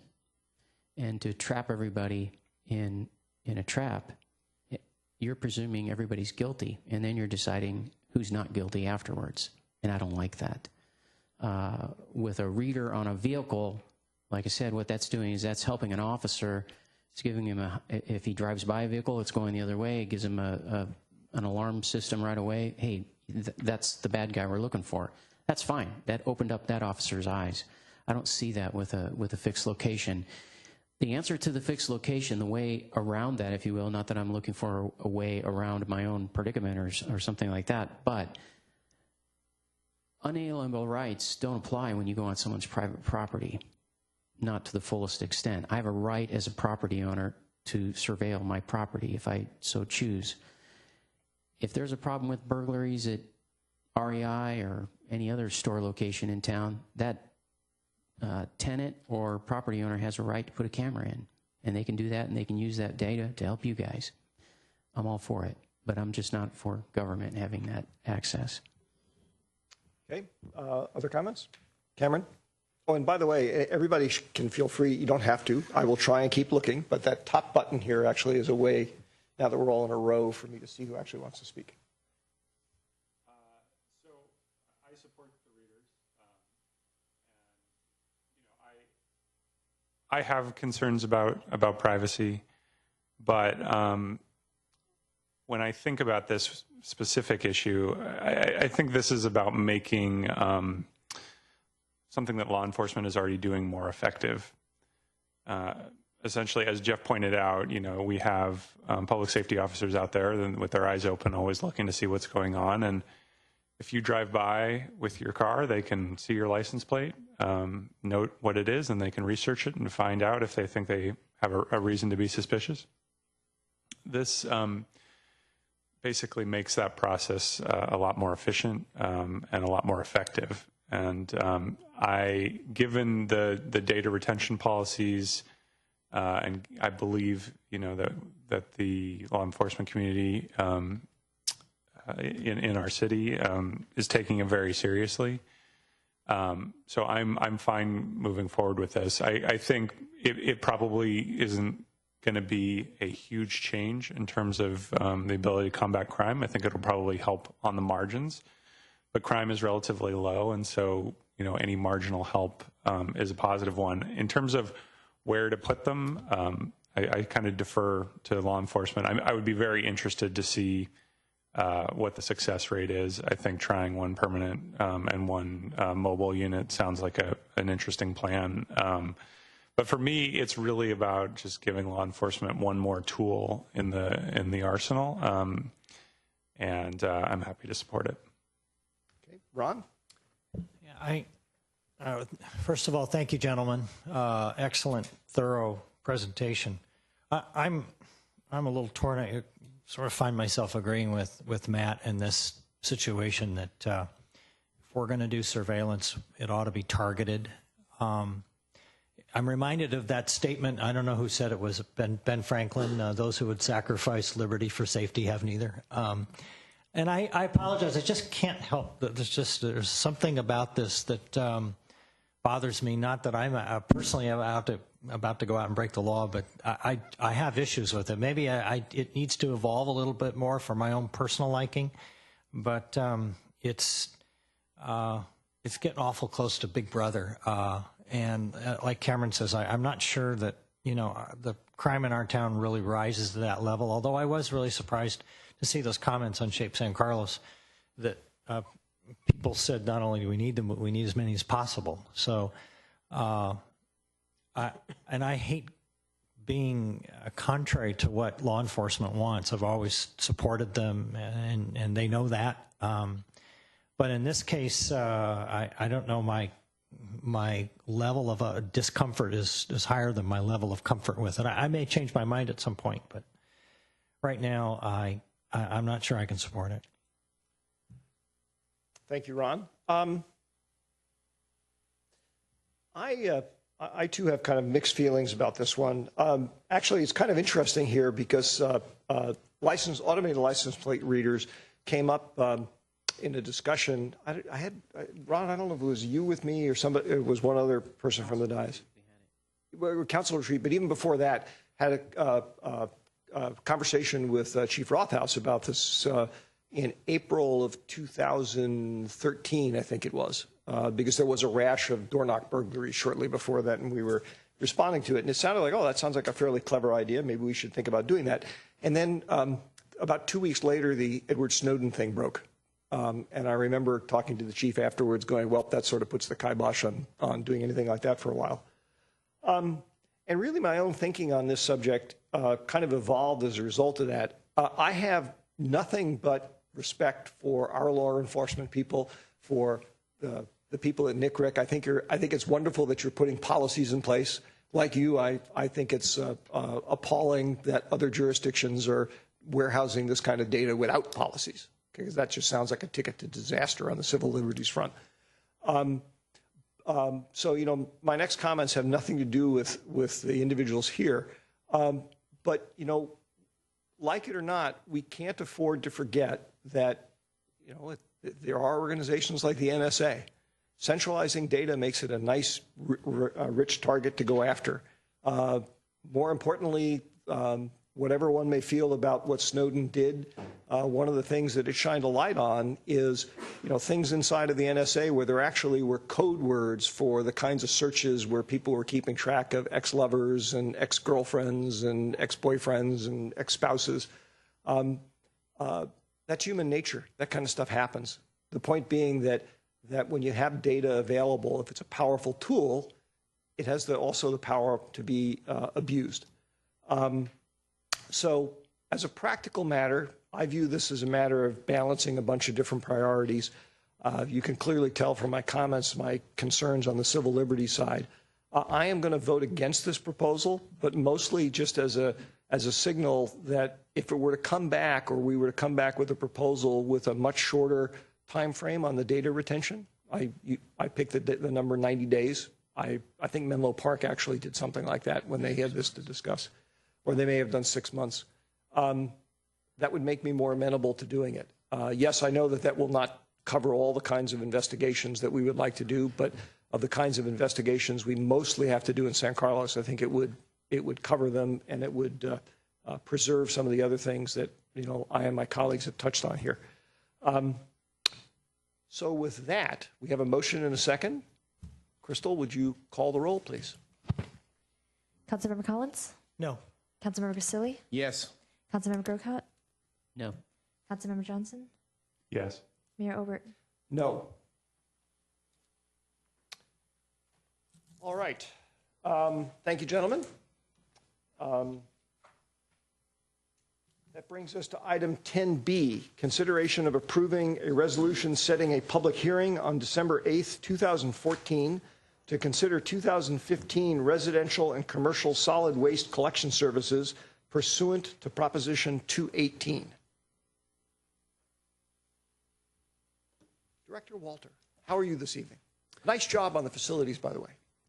Thank you, Mr. Mayor. I'll be happy to pass those compliments on to the various folks that were involved in this, and it is something to be very much proud of. And I imagine for the council members who had not served for quite some time, when the doors opened and they came in, it was quite a shock to see the difference. So anyway, so this evening we're here to talk about the 2015 solid waste rates. And I'll be doing the presentation tonight, but I just want the council to know that we have some help in the audience. Marshall Moran, the finance manager for the SBWMA, is in the back, as is Mario Puccinelli and Gino Gasparini from Recology. So as our collection contractor, if there are any questions that the council may want to know about that are very detailed, we certainly have these resources available to you to answer those questions. So I'll go ahead, though, and go through the presentation, present the information and the options for council and the direction that we need. I'll let you know of the direction that we need for tonight. So tonight we will be talking about the rate setting process, at least briefly, for the benefit of those at home and a reminder for the council. We have the 2015 rate and the revenue requirements, which I'll be going over briefly. We also will talk a little bit about residential cart rate alignment, which is a subject that the council has had on the radar screen for a number of years now, as the costs for servicing the carts do not align with the rates charged for the various carts. And so we'll talk about that. Last year we made an adjustment in order to try to get a little closer on a couple of the cart sizes. So we'll talk about that tonight as well. And then we also tonight have low-income rate options for the council to consider, a program for those folks who may need some help on a monthly basis with their trash rates, and we have some things for the council to consider and to give staff direction on. So as far as the solid waste rate process goes, Recology, the collection services contractor, and South Bay Recycling, the operator of the Shoreway facility where all the trash and recyclables goes, they submit rate applications to the South Bayside Waste Management Authority, and they do that in the springtime. So they prepare what their the applications that has information about what their rates need to be and the revenue needs to be for the upcoming year. Typically, those applications come in the late spring, and the review and revisions are completed by the summer, and that happened here summer 2014. The SBWMA board then reviews and approves the revenue requirements for both of these contractors, and that was completed at their meeting of September 25th, 2014, and Mayor Olbert is the council member on that board, and he was present at that meeting. And basically what it had is the total contractor's compensation and other pass-through costs, the disposal fees and the franchise fees, which are what the city has included in the rate revenue requirement. And that information essentially was made public, and the board approved that at the time. And that set in motion the clock for member agencies of SBWMA to set their annual rates. And that's the point where we are in progress right now, as well as other agencies in the SBWMA rate area. So as far as 2015, the revenue requirement, the estimated 2015 San Carlos revenue requirement is about $7.9 million. And again, that is made up of the contractor's compensation and the disposal costs and the agency franchise fees and other costs that are included. Now, the estimated collection revenue at the current rates that were set for 2014 is a little over $8 million. And so you can see that this results in an estimated $207,000 surplus for 2015, which means that if the council made no action, changed no rates at all for 2015, based on the current rates, we would potentially have a surplus at the end of 2015. And again, how does that number break down? We look at the base revenue at 2014 rates of a little over $8 million. And we have the Recology Services compensation, which is a little over $5 million. And then the South Bay recycling and disposal and processing costs of about $1.8 million. The city costs and franchise fees of about $942,000.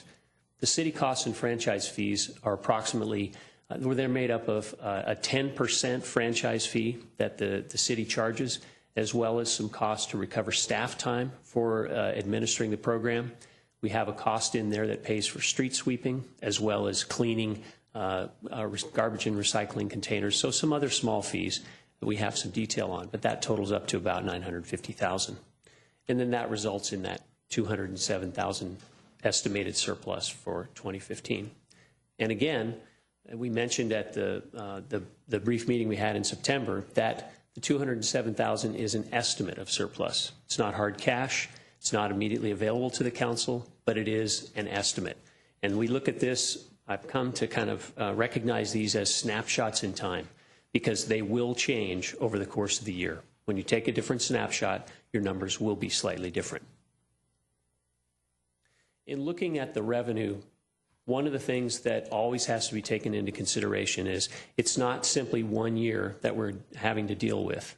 We're always dealing with at least 3 years of revenue and reconciliation. When we look at the number that is proposed as a surplus in 2015, we see that $207,000. But we're also still looking at what is the actual amount that's been collected from 2014, because that year is not yet complete. And we also are still looking at what the final estimated surplus or shortfall will be for 2013. So at least those 3 years are always in play. And in this case, in particular this year, there is some final accounting that now has resulted in the number for 2012 that is an actual number, no longer an estimate. Now, when you take these numbers together, you can see that there is an estimated surplus of almost $400,000 for that range of years and the numbers at this point where we've taken the snapshot. And again, this is just an estimate. And what that does is it gives you an indication that, another indication that the rates currently set are sufficient to cover the revenue requirements. So one of the things that we wanted to talk to the council about tonight and propose is that based on those numbers, we would see that there is no need for a general rate increase across the board. That is, we feel confident that if rates stayed the same for the residential and commercial customers without being increased, that we would be able to cover the revenue requirements that have been identified. One of the items, however, that is subject to change on an annual basis are what's called unscheduled services. And those are the special services that take place for our customers in San Carlos, such as backyard collection, transporting carts to and from the collection vehicle, and overage or special collection events that occur throughout the year. The costs for these unscheduled services are paid directly by the subscribing customers. So there is no general across-the-board cost to every ratepayer for these. It is strictly by a subscription basis. If you don't want to have any of these things, you don't have to pay for any of them. However, in 2015, the unscheduled service costs have been identified to increase by about 1.47%. And that's based on the predetermined index that's in the franchise agreement. It's the U.S. Department of Labor, Bureau of Labor Statistics, Consumer Price Index, all urban consumers, U.S. city average.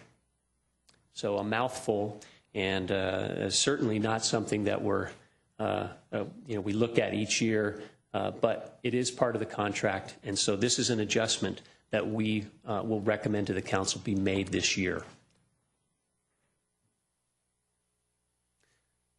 So on the subject of cart migration, I mentioned earlier that the city had been looking at cart migration and cart alignment over the last several years.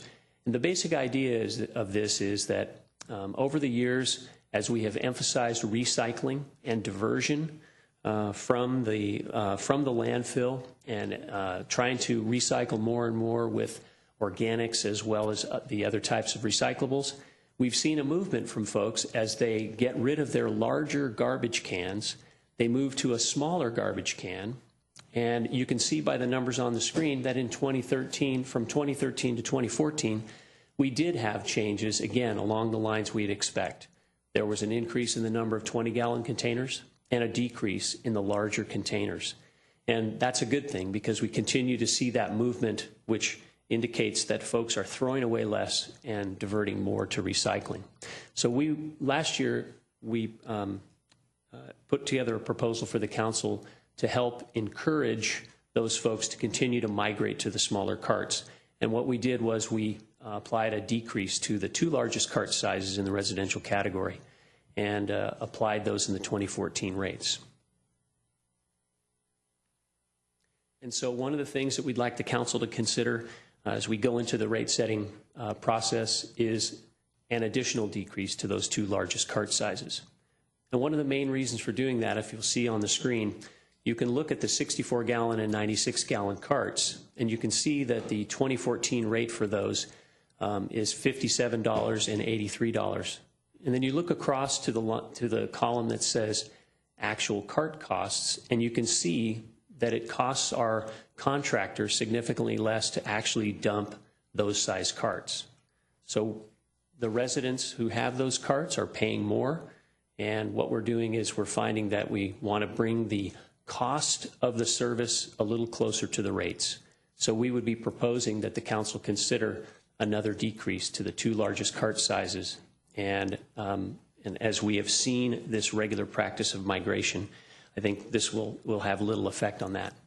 There is a total $94,500 loss of revenue in that regard. That's revenue that we would not be getting from those customers if we allow those decreases. But based on the estimates for this rate period that we're in, we believe that is something that is sustainable going forward.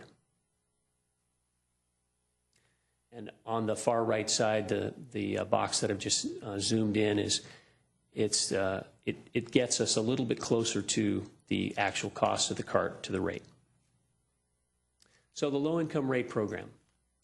Back in last year, council directed us to look into this process to try to find a way for some of our low-income households to get some rate relief from garbage rates. And so we checked in with our friends at PG&E, and they have identified the PG&E Care program, which is a way for folks to have a reduced utility bill in town. And we also looked at a neighbor across the mountains by the coast in Pacifica, and they have what's called a Lifeline program. And what they do is essentially they've linked it to the CARE program, where it offers that opportunity for rate flexibility. And it essentially is based on the eligibility requirements of the PG&E program to be able to take advantage of that in that city. However, one thing to consider, this does require a rate subsidy. So if we were to reduce the rates for those low-income folks, the council has to determine the source of the funding that would pay that subsidy, because these cannot be paid by other garbage customers. So it would have to be a different source of funding, because from a Prop 218 equity standpoint, we wouldn't want to have some customers paying for the garbage service for other customers. A little bit more on this. We've assumed, based on the Pacifica program, in our numbers, a 15% discount on the cart rate.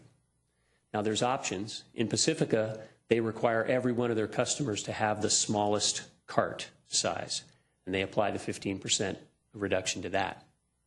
Council could pick that, or council could pick to apply it to all of the cart sizes that those low-income households currently have. That's a decision that will have to be made. In San Carlos, there's 1,400 care-qualified residents, which seemed kind of like a high number. But according to PG&E, that's the number that are qualified. There's only 640 that are currently enrolled in the CARE program. And so we can make assumptions about the revenue that would be lost on this, and two assumptions just for discussion purposes. If only the 640 were currently enrolled and we had the smallest cart size, there would be a requirement for about $24,000 in subsidy to manage that program. However, if all 1,400 enrolled in the program and we used it to be any cart size, our estimate would be closer to $84,000. As you can see, there would be quite a bit more, and the larger cart sizes cost more, so that subsidy as a 15% reduction would be more based on that. So we have a range there, and that's something that we want to get direction from you as council to tell us, are you comfortable with this program? Where would you like us to go with it? And what's the number that you'd like to see us try to achieve? So the recommendations for tonight, so we can begin the discussion. We need you to authorize us to issue the notice of hearing pursuant to Prop 218 to hold the hearing on December 8th to increase the solid waste rates. And that is strictly related to the 1.47% increase for the unscheduled services. We also would like you to give us direction on whether to adjust the cost of the large residential garbage carts to continue this effort to achieve rate alignment. And we've proposed a $5 monthly decrease for the 64-gallon size and a $15 monthly decrease for the 96-gallon cart size. And we'd also like to have you give us direction on whether we should implement the low-income program and whether you want us to identify the source of revenue that could be used as a subsidy for that, and the sort of the shape and size of the program that you'd like to see if you want one. And then give us direction, too, to include in the notice of rate hearing that there would be no changes in the following garbage customers, and that is the two smallest residential sizes, the 20-gallon or 32-gallon size, and commercial customers would have no rate increases, no changes. The next steps, if we receive direction from council tonight, the Prop 218 notice needs to be sent by October 24th to have the 45 days before the December 8th public hearing for garbage rates, and then those adopted rates would be effective after January 1st. The first billing cycle is, I believe, end of February for San Carlos, and so we would want to be ready for that first bill that went out in 2015. At this point, I'd be happy to take questions. And again, resources in the audience if council has more detailed questions than I can take. So, Mr. Mayor. And thank you, Marshall, Gino, and Mario for being here. Questions for staff? Cameron. Thanks, Jay. Can you talk a little bit about the goal of aligning rates with the cart sizes? Why does that serve our interest to do that? Why have we sort of adopted that strategy? One of the things to consider with the and perhaps City Attorney Rubens can help me with this answer too. But as we look at the rate that's charged for a particular service, we want to ensure that that rate is essentially equitable to the service provided. So if we have a a cost for providing a service, and we charge a rate that's much higher than the cost to provide that service, then we're subject to some scrutiny over that. And on the other side, if we have a rate that doesn't cover the cost of the service, then I think we end up having the question of, well, you should probably look at trying to raise rates on those that don't cover cost and lower rates on ones that are more than enough for cost. So that's been the city's effort over the last several years. And before I took over the trash program, that was the direction that was moving, largely based on the idea that you would incentivize people to get away from large garbage carts by having them recycle more and then pay less for the smaller garbage carts. Okay, so today, effectively, though, we have people who are using larger carts subsidizing people who are using smaller carts. The question I have is, if you lower the rates on larger carts, I mean, inevitably, are you imagining that we're going to have to raise rates on lower carts at some point? And does it not, I mean, given exactly what you just said about wanting to incentivize people to, throw away less trash, does it make sense to lower the rates on the largest carts? I think what we've seen over the last number of years, first of all, is that the two large cart sizes represent a very small percentage overall of the residential garbage carts. It's about 12%, excuse me, or something like that. And so I think the movement has been for folks, they're getting used to the idea that we need to recycle more. And as we again have to meet diversion targets at the state, there's continuing to be that emphasis on recycling. So what we have not seen is the cart migration ending. We've continued to see migration towards the smaller cart sizes.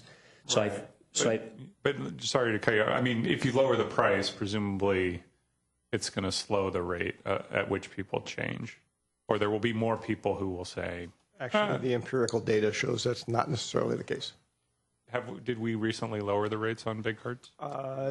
We did that last year. And actually, before that, probably the single biggest thing that increased diversion was when we went to single stream recycling. It had nothing to do with rates. It just was a convenience thing. You didn't have to separate your recycling. Okay.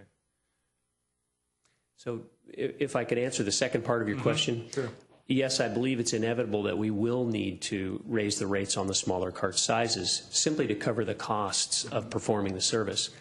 But there is a bigger kind of picture exercise that's needed in that regard. We need to take a look at the commercial rates that are charged, excuse me, and the residential rates that are charged to determine that over all of those classifications in both those categories, we have some equity in terms of the rate being charged and the service being provided, the cost of the service being provided. So I believe we're moving in a direction where the reduction on the large cart sizes will not cause, I don't believe, a kind of a migration back to the large carts because they're cheaper and they can throw away more. I think we're still going to be held to those heavy diversion targets in the next several years. And so I think at this point, we're in good shape to move forward with one more reduction on those larger carts. Okay. Bob. Thank you, Mr. Mayor. A couple of questions, I guess 3 or 4. The special services, do we know what percentage of total revenue that includes? It's pretty small, isn't it? I mean, I would assume. And I don't know that number. Okay. I can turn to our Marshall? To Marshall. Yeah, like 3%, something like that. Okay, so it's yeah, that's what I figured. I just thought I'd ask because I just want to make sure everybody understands this 1.7% increase isn't going to generate $1 gazillion in any way, shape, or form. No, it. The Lifeline program, if there were 640 people that were using it, let's say for PG&E, they are not necessarily all people who live in single-family homes. I would assume. That's true. There would be some that would be renting that have to pay their own PG&E bill. They may be in an apartment that doesn't pay garbage separately. However, they don't have to pay their garbage. So I'm not quite sure how that, I mean, of course, this whole program is going to be, I think, difficult to manage. In that, just that one instance where someone may, their garbage rate for whatever reason, or their garbage is paid by the landlord, so they're not going to get a benefit of lowering this. They're not going to be able to qualify for this.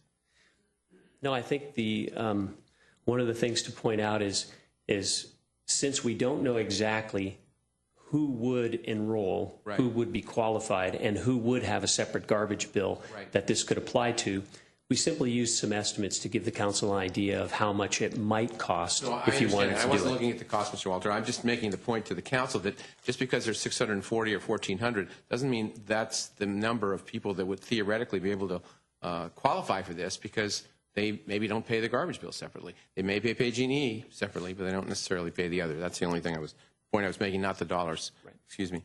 The third thing is the actual 2012 money, the 200,000 plus whatever it is there, the actual money, that will never go away. In other words, what I'm saying is it's not a use it or lose it type of situation. It's going to still keep carrying over until we do use it. Like let's say this program of lowering rates would cost $94,000. That would come off of that right away. That's actual money that Right, could that's apply actual towards that come that. off of actual. We'd still end up with 116,000 left or whatever. That's right. In actual, that will never go away. Until we use it, it will never go away. That's right. Okay, great. I just want to make sure that doesn't go. And the last thing, I guess, is the commercial question. Actually, if I'm I sorry. could, Sure, I'm sorry. Councilmember, it's not only that until we use it, but until another snapshot in time might show that there's a shortfall somewhere else. So in other words, it's not easy to count on that money as money in pocket. It's simply money that is available to the overall total. So in other words, it's not so much that we can just use it and spend it how we want. We have to be careful because it's possible a snapshot later on in the year or next year may reveal some other shortfall that 200,000 might be valuable I understand for. that. I was trying to identify, though, that it doesn't disappear because it's 2012. We may be talking about 2012 in 3 years. It might still be possible. It could still be sitting there, is my point, because it's an actual number. Mm-hmm. The others estimated, I understand, can go up or down. The last question I had was on commercial. We don't have, apparently in the report, I didn't see it, maybe I missed it, we don't have numbers of the commercial cans. In other words, you had it for the residential ones. In other words, the users, or I guess in your report you showed it. It wasn't really in our report, but you showed it in your thing, your presentation. But what is we don't know how many commercial cans at 32 or commercial cans at 64. Well, there's a whole different range of options for commercial customers. Right. So there's the small carts, there's large carts, there's small bins, large bins, and other kinds of things like that. So at this point, no, we haven't dealt with the commercial side of the house at this particular point in time. Okay. Now, are those numbers but even though we haven't dealt with it, is that number in the $7.8 million or the $8.094 million? Absolutely. So there is some monies. I guess I'm trying to. Oh, boy, I didn't see that one. That's because it was a slide I saved as a backup in case I needed it. Okay. Hello. So you can see That's good. that total number of a little over 8 million is the total collection revenue, and it breaks down into commercial and residential there. Well, boy, talk about ask a question, get an answer. You got it. I got it. Okay, thanks. So a substantial amount for the commercial, which we never really have dived into, which probably we need to dive into. That's right. To some extent. Okay, great. Thanks. And if I could, Mr. Mayor, if I might add, the intent, as I've talked to the city manager about this, is that we would take on the task of looking at the commercial and residential rates together in 2015, with the target of 2016 having a comprehensive report of what it might look like going forward as we would try to get alignment between the two and look at the way that commercial is paying more of the cost of the overall collection revenue than residential is. So that's something that we plan to undertake in the next year. I just didn't have time to get to that entirely comprehensive review this year. Mr. Mayor, could I just one more quick question? I'm sorry, now that I'm looking at this, so I understand what it says. Residential revenue 3.4, commercial revenue 4.6, which equals the 8.094. That's correct. the cost, what's this negative 23% or minus 23%? So you look at the residential cost is actually 4.2 million, and you can see what the residential revenue is, 3.4 million. So it's basically under collected by 23%. I wasn't sure if it went down that much or it's the margin. It's the margin, yeah. Great, thank you. Appreciate it. Ron? Thank you, Mr. Mayor. I just had, I wanted to clarify something, and I think the mayor helped clear it up for me. And I guess it's counterintuitive, because my impression or my thinking was that if there's cart migration to lower prices for larger carts, that might result in people just saying, oh, what the heck, I'll just keep my larger cart because it's costing me less. But is that not the case? It's not the case based on what we saw in this most recent year. And let me find the right slide there. That's the right slide. So you can still see that there is a movement. The 96-gallon carts, for example, we had a change last year. 17 people got rid of their largest cart to go to some smaller size.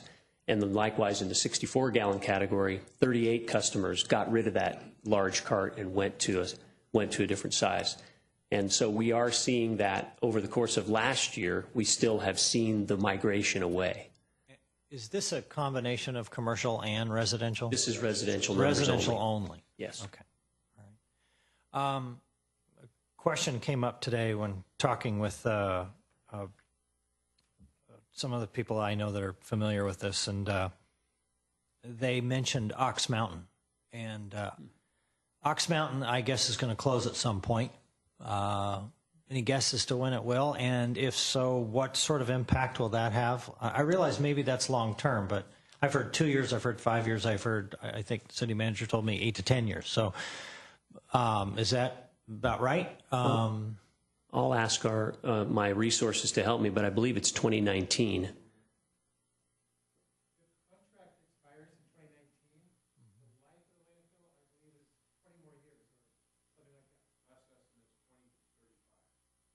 What does that mean? That's when the last truck can show up. But you said the contract. So do you just sign a new contract? Is that all? Depends on what it costs. Negotiate a new contract, yes, in 2019. Okay. All right. We'll put it out to bid. Can you come to the mic and speak, please? Could you come to the microphone, because we need to record this?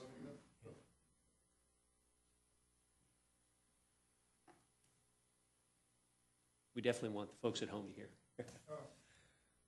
Gino Gasparini with Recology, San Mateo County, Mayor Olbert, and members of the council.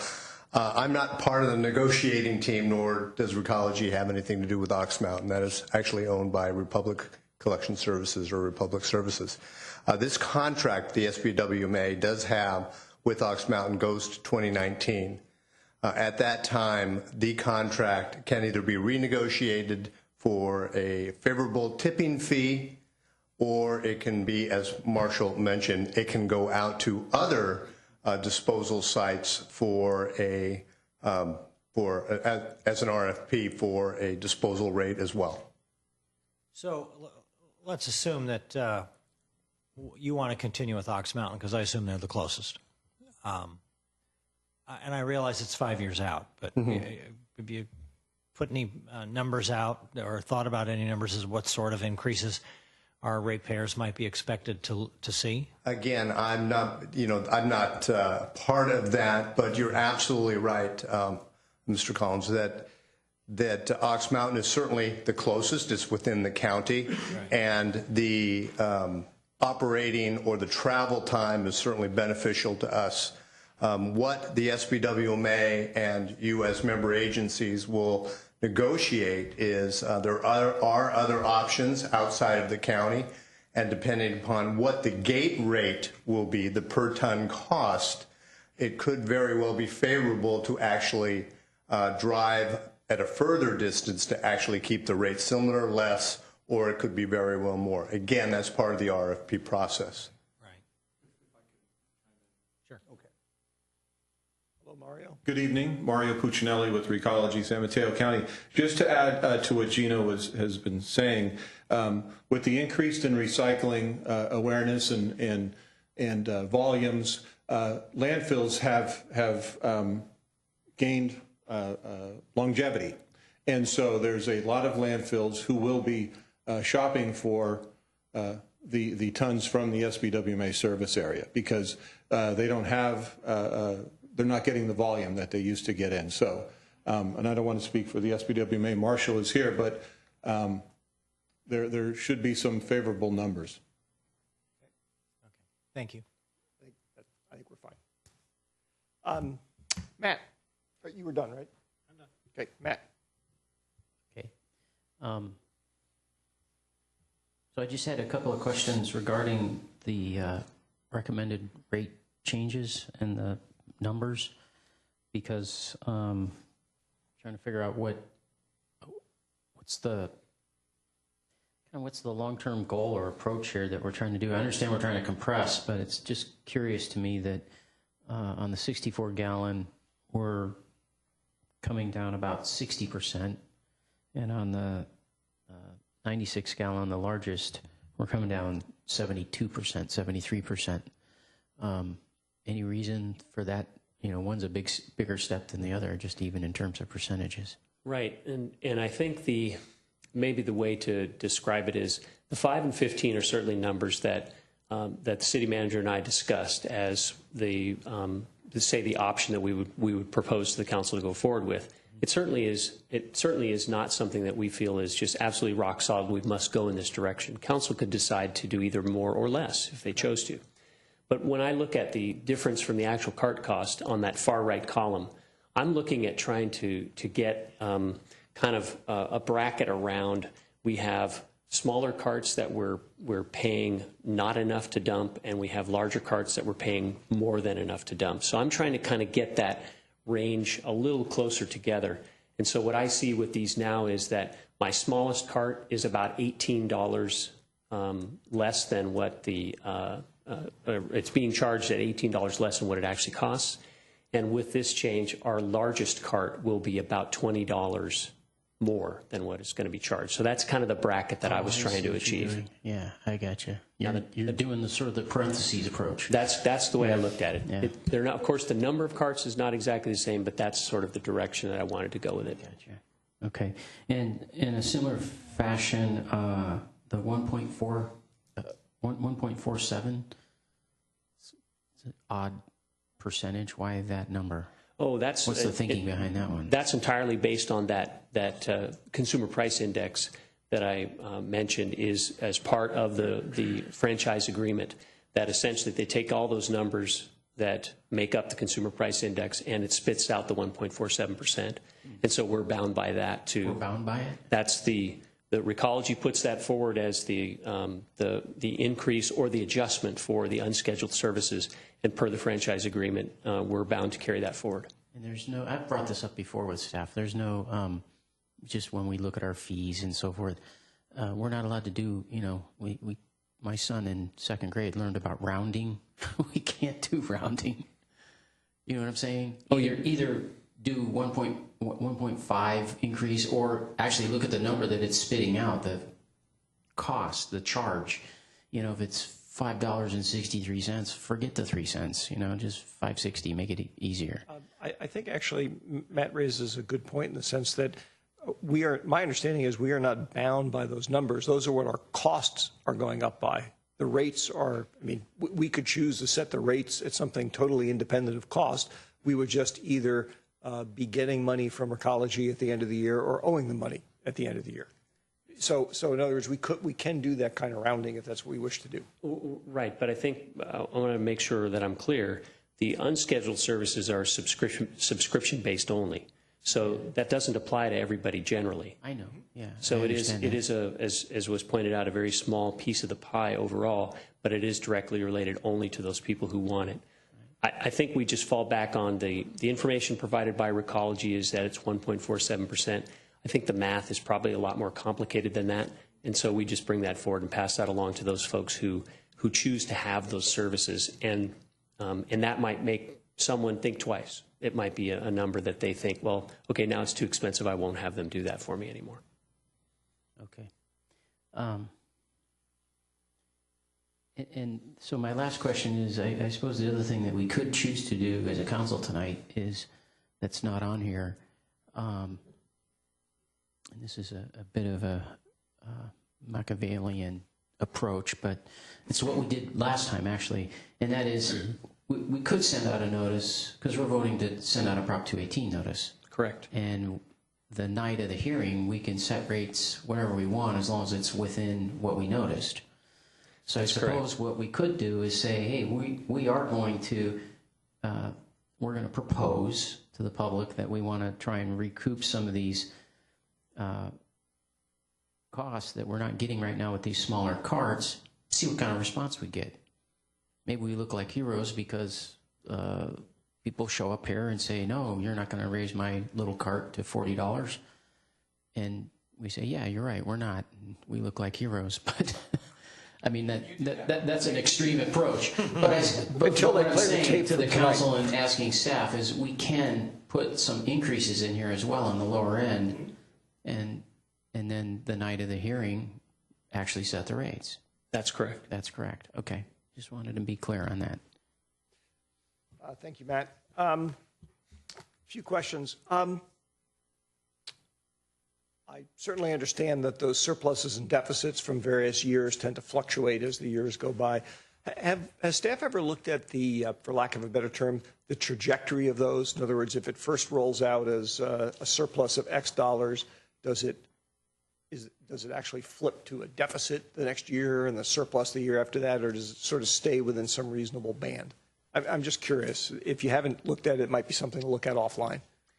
And I'll admit that I haven't looked at it with the exception of just these last couple of years that I've been involved in this program. I know we ended up with a surplus based on our snapshot from last year, and it didn't turn out to be exactly the same amount of that surplus, but I can't recall how much one way or the other that changed. Through the chair, remember that the new contract is going to make it, the old contract was so goofy, nobody could ever understand it. And it went 6 ways. I'm just talking about the last few years. Okay, Yeah. well, the last 2 years, I mean, okay, well, yeah.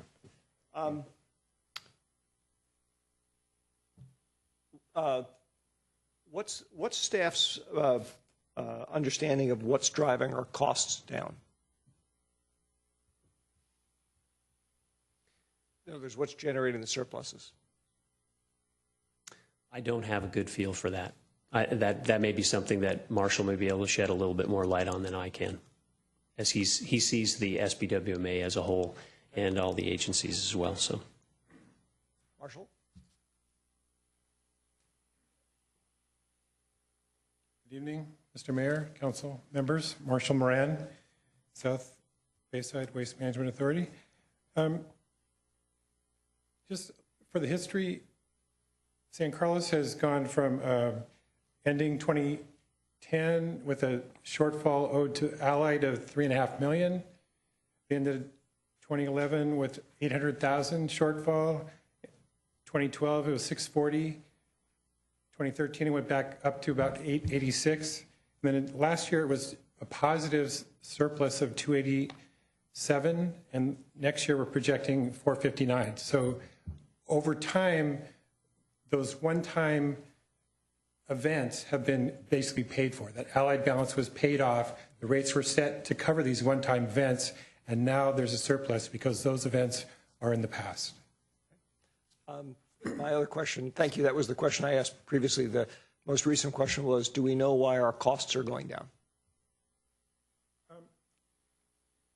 Recology's compensation adjustment for next year in total was a 0.2% cost increase, which is almost zero.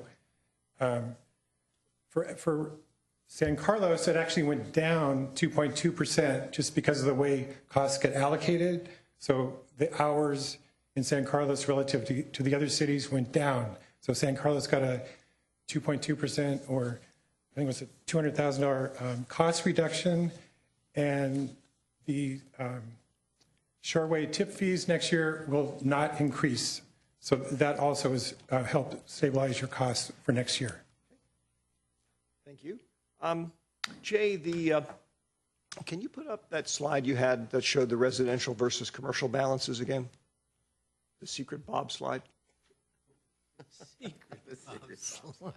Well, I should say it's the secret J slide for Bob. For Bob. He knew that question was coming. That's why he had it for me. Pull that rabbit out. Was this in the staff report? This was not. This was just information which I thought was helpful for council to see that. Very much so, and just for future reference, I would have liked to have seen that in the staff report.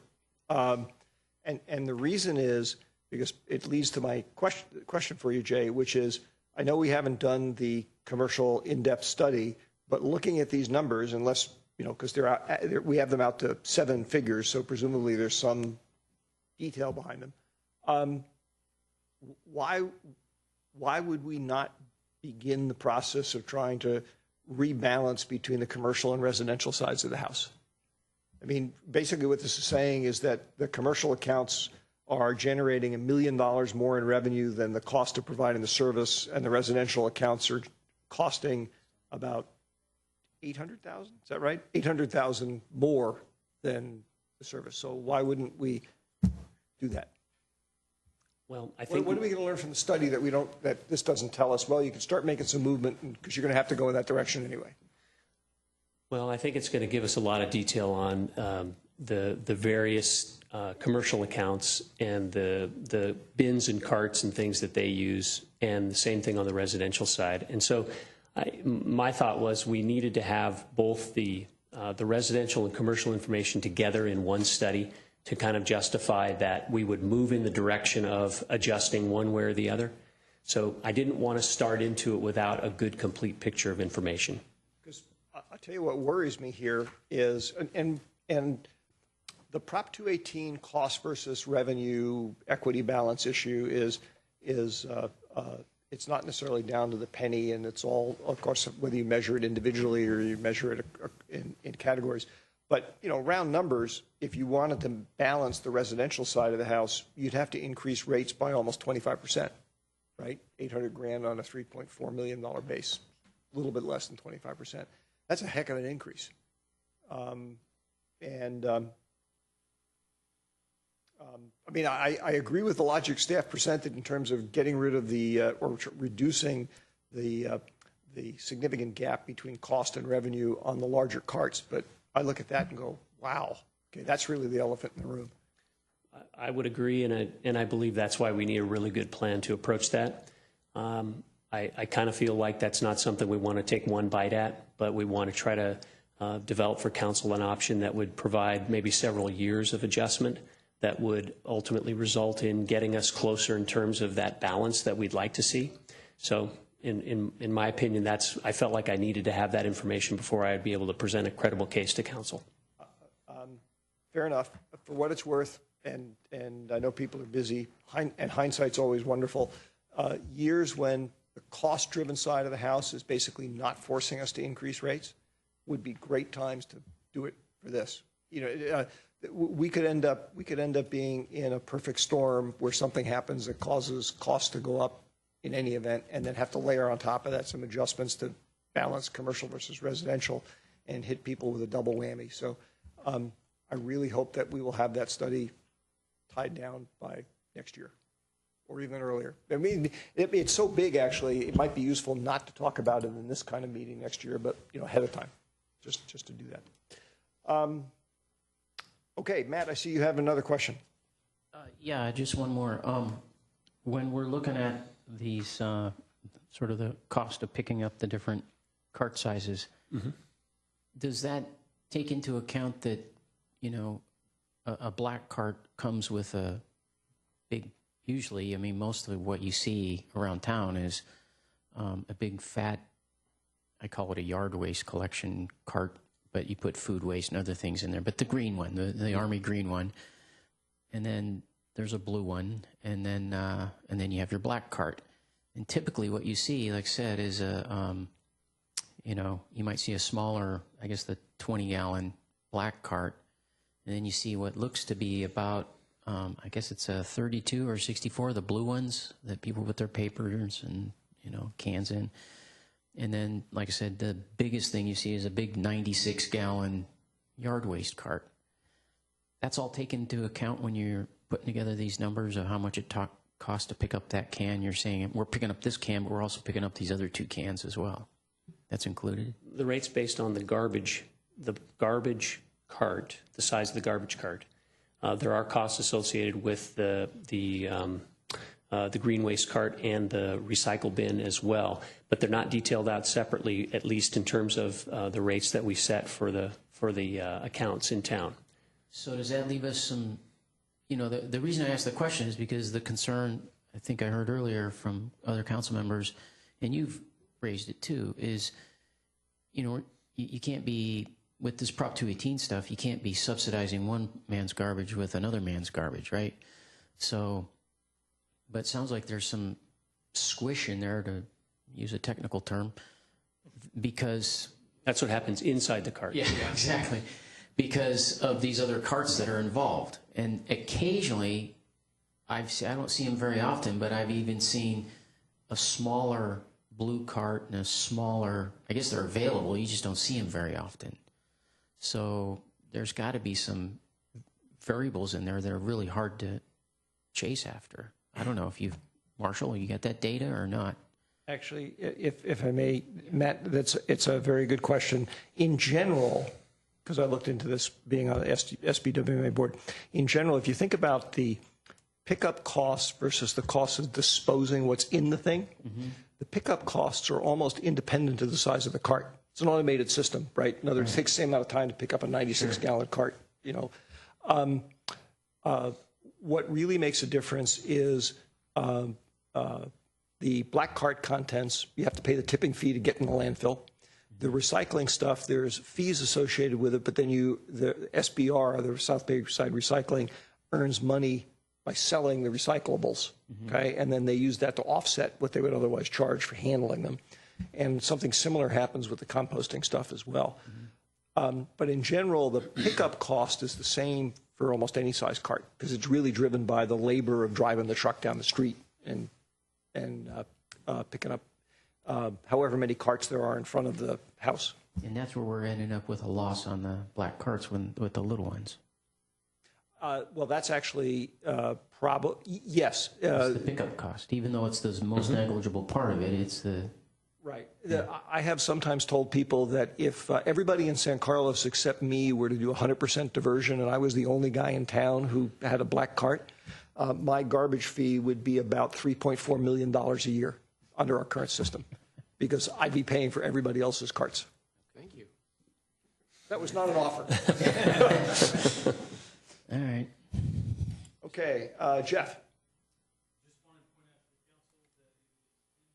Right. I was about to do that. So before we move further, I will entertain a motion to extend the meeting to 10:45. Seconds? Second. All in favor? Aye. Aye. Any opposed? All right, we're on for 10:45. Thank you, Jay. I think that takes care of questions. I will entertain a motion. Mayor, make a motion to approve resolution number 2014-99, resolution of the City Council of the City of San Carlos setting a public hearing on December 8, 2014 to consider 2015 residential and commercial solid waste collection services pursuant to Proposition 218 with the staff recommendations that are set out in the resolution and in the staff report. A second. There's a motion and a second. Discussion. Can I put a competing motion on the table? You certainly may. All right. The motion I'd like to make is exactly as Mr. Grisilli made, except I would propose that we have rate increases on the 20-gallon cart and 32-gallon cart. So the 20-gallon cart to be, I'm just going to throw some numbers out here, $25, and the 32-gallon cart to be $35. All right. Is there a second for the competing motion? All right. Okay. We pass for lack of a second. Yes, sir. Discussion on Bob's motion. I would just like to throw out discussion on Bob's motion relative to why I did what I did, and that is 2 reasons. One, because eventually we're going to have to do that if we're going to compress these rates, number one. Number two, as you suggested, at some point, the mystery slide that we didn't all get, you're right, we're going to have to address that as well. So that's why I put it out there. It's not that I necessarily want to see rates go up, but like I said almost facetiously before, personally, I would like to put it out there, see if if the public's, how much they're paying attention, and B, what kind of response we get, so we get some idea of how people feel about these rates, and when it does come time to compress them, let's find out now instead of waiting till the evening that we have to do that. So. Fair enough. It occurs to me as you were talking, Matt, it might be something not in the context of do you want to pay more for garbage service, but maybe that's also properly phrased, something else that could be done on the senior moment, the thing we saw earlier this evening, the outreach tool. Peak Democracy. Peak Democracy. There you go. Shape San Carlos. Thank you, Cameron. That said, I'll go along with what Mr. Grisilli proposed. So. The only comment I wanted to make actually was just something that I hadn't thought of before until relatively recently. We talk a lot about the need, and the state imposes requirements on us to do diversion, basically to get things out of landfill. One of the things that you have to be cognizant of is when we look at the data that we have, it's done by account. So we're talking about somebody downsizing a cart to a smaller cart. They're doing a better job of diversion for that account. Accounts have different numbers of people in them. If you think about it, you could have a family with 6 people living in a house and a family with 1 person living in a house, and the 1-person family might be doing an awful lot less in the way of diversion than the 6-person family. But still, the 6-person family is using a larger cart, so there's not a perfect mapping between the size of the cart and how well we're doing on diversion. Any other comments? If not, Crystal will call the roll. Councilmember Collins? Yes. Councilmember Grisilli? Yes. Councilmember Grocott? Yes. Councilmember Johnson? Yes. Mayor Obert? Yes. And that brings us, thank you, gentlemen. Appreciate it. Thanks, guys. That brings us to item 10C, consideration of adopting a resolution adopting the City of San Carlos strategic plan. Good evening, Tara. Good evening, Council. My name is Tara Peters. I'm the assistant to the city manager, and I'm going to be as brief as possible on the strategic plan. I would like you to bear with me as I read some of the slides, just as a reminder. The mission statement, the City of San Carlos provides high-quality services and facilities in a fiscally sustainable, responsive, and friendly manner to foster a safe and healthy community. The vision statement is, by 2017, San Carlos will be a vibrant family and business-friendly community admired as a great place to live, learn, work, and play. This strategic plan that we just set in September, on September 17th, included a new section, which is 10-year targets and elements to define the vision. And listed here are some of those targets. And they're in your packet, so rather than read them, I'll just let you take a look at what's listed there. But there are several new additions to the goals. Oops, I apologize. The core values were next on the strategic plan, and those include fiscal responsibility and sustainability, protecting our environment, strategic thinking and planning for the future, high ethical standards, community involvement, high quality customer service, a strong sense of community, and public safety. The 3-year goals remain the same that we've seen in the past: community vitality, cohesion, engagement, effective and sustainable community health and public safety, facilities, infrastructure, and technology, economic development, and financial sustainability. And just briefly, this is a list of the last 6-month objectives that were met. Again, I won't read them. They're here summarized. And this is the last of them. And then in more detail, we have the 10-year target elements objectives. And I apologize for the small print here. There's a lot of data. Again, it's in your packet. I won't go over everything in detail for lack of time, but there are a lot of objectives here under the new elements and targets. And then, of course, we have the 3-year goals, and they also have their own set of objectives. And again, rather than go through them all because there's a lot, I'll take any questions. Thank you. Thank you, Tara. Questions for staff? Just one.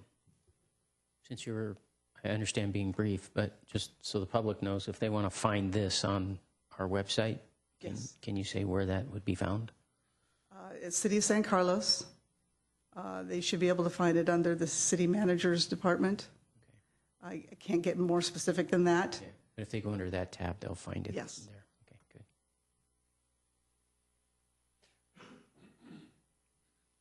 All right. Seeing as there are no other questions, I will entertain a motion. Mr. Mayor, I will move we adopt resolution 2014-100, a resolution of the City Council of the City of San Carlos adopting the City of San Carlos strategic plan. Second. All right. Motion and second. Is there any discussion? If not, Crystal, would you please call the roll? Councilmember Collins? Yes. Councilmember Grisilli? Yes. Councilmember Grocott? Yes. Councilmember Johnson? Yes. Mayor Obert? Yes. Mr. Mayor, Yes, Matt. just so people understand why we didn't have any questions, maybe you might care to say how much time we spent working on that at our retreat. That's fair enough, Matt. Thank you. Actually, why don't you do that since you brought it up? It's fair enough. So we did meet on I think it was a Wednesday at about 8 in the morning, 8:30, and we were there till I think about 1 or 1:30 at a council retreat, and that's when we come up with the strategic plan. And actually, this time around, it was sort of an extension and outgrowth of work we did in August too, the smaller group of us. So there was quite a few hours behind this. Yeah. Good point. Thank you. Thank you for bringing that up. That brings us to item 9H.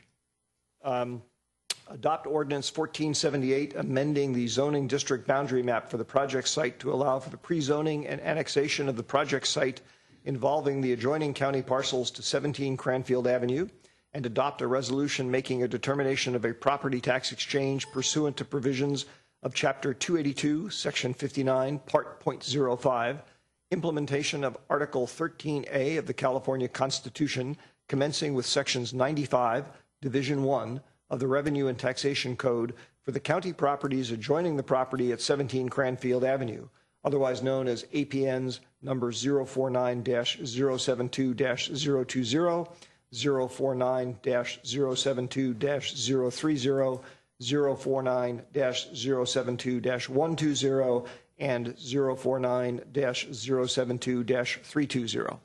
And since I was the one who pulled this off the consent, my only reason for doing that is I don't even have any questions, but having voted against this when we were discussing it, I wanted the opportunity to vote against it here. But if anybody else has questions, all right. Is there a motion? Mr. Mayor, make a motion. Mr. City Attorney, read the ordinance. Here, I think you can use this. Isn't that this one? Oh, okay.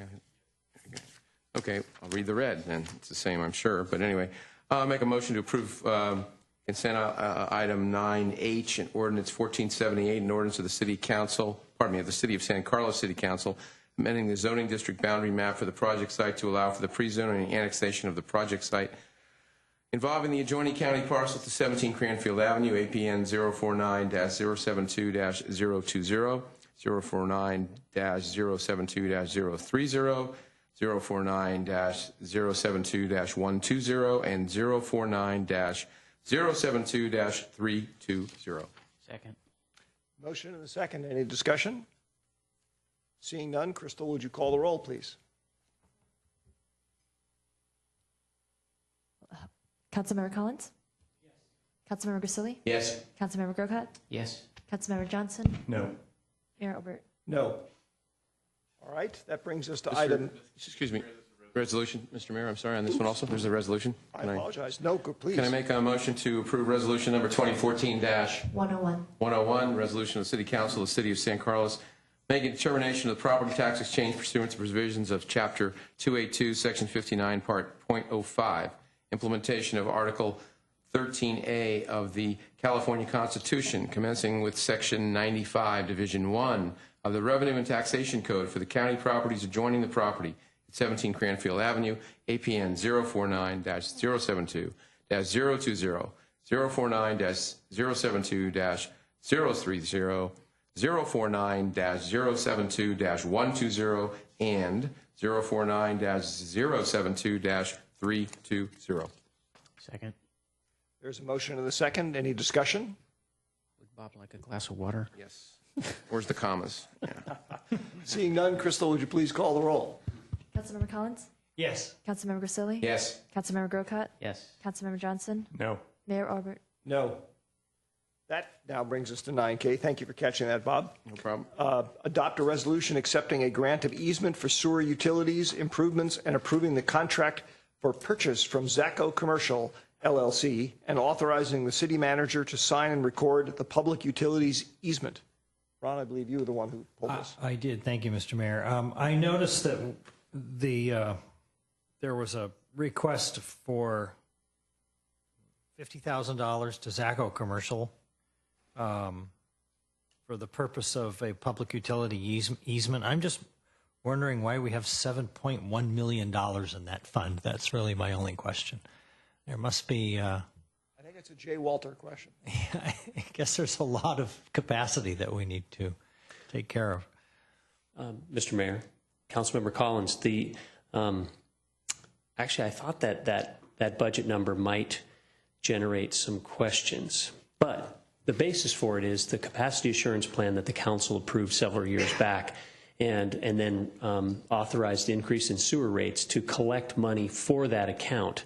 Essentially, it was around $9 million when we got started.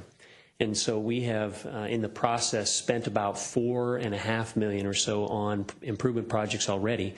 This next project, which is requires the need for the public utility easement, will probably be in the range of another $5 to $6 million as we go forward.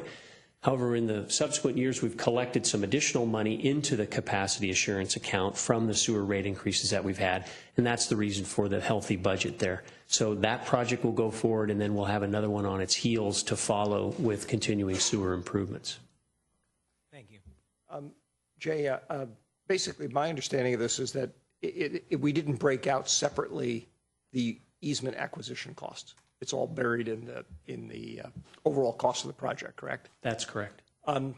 So I take it that you presumably are managing the projections on this so that you make sure that we don't run out of money someplace down the road. Yes. And Rebecca's ready to whap you on the knuckles if you start getting close. Absolutely correct. Okay, good. Yes, we're No, I know you won't get forward. close, but I always worry about that because, if you have this huge pot of money and things keep changing, somebody has to be managing how the projections versus what's really there, or you run into problems. Thank you. I will entertain a motion. All right. My question being answered. I will move adoption of the resolution of the City Council of City of San Carlos, resolution number 2014-102. Resolution of the City of San Carlos accepting a grant of easement for sewer utilities improvements and approving the contract for purchase from Zaco Commercial LLC and authorizing the city manager to sign and record the public utilities easement. There is a second. Any discussion? Seeing none, Crystal, would you call the roll, please? Councilmember Collins? Yes. Councilmember Grisilli? Yes. Councilmember Grocott? Yes. Councilmember Johnson? Yes. Mayor Obert? Yes. And with that, we have a couple of minutes left. Greg, I wanted to ask, since this is our first meeting at the dais, would it be inappropriate to ask if there were things that council members or staff members had noticed about the way things are working that we ought to tweak? Or Those sound to me like a factual discussion of issues you'd like to have us look at for the next meeting. But I would recommend keeping it brief to just direction to staff that each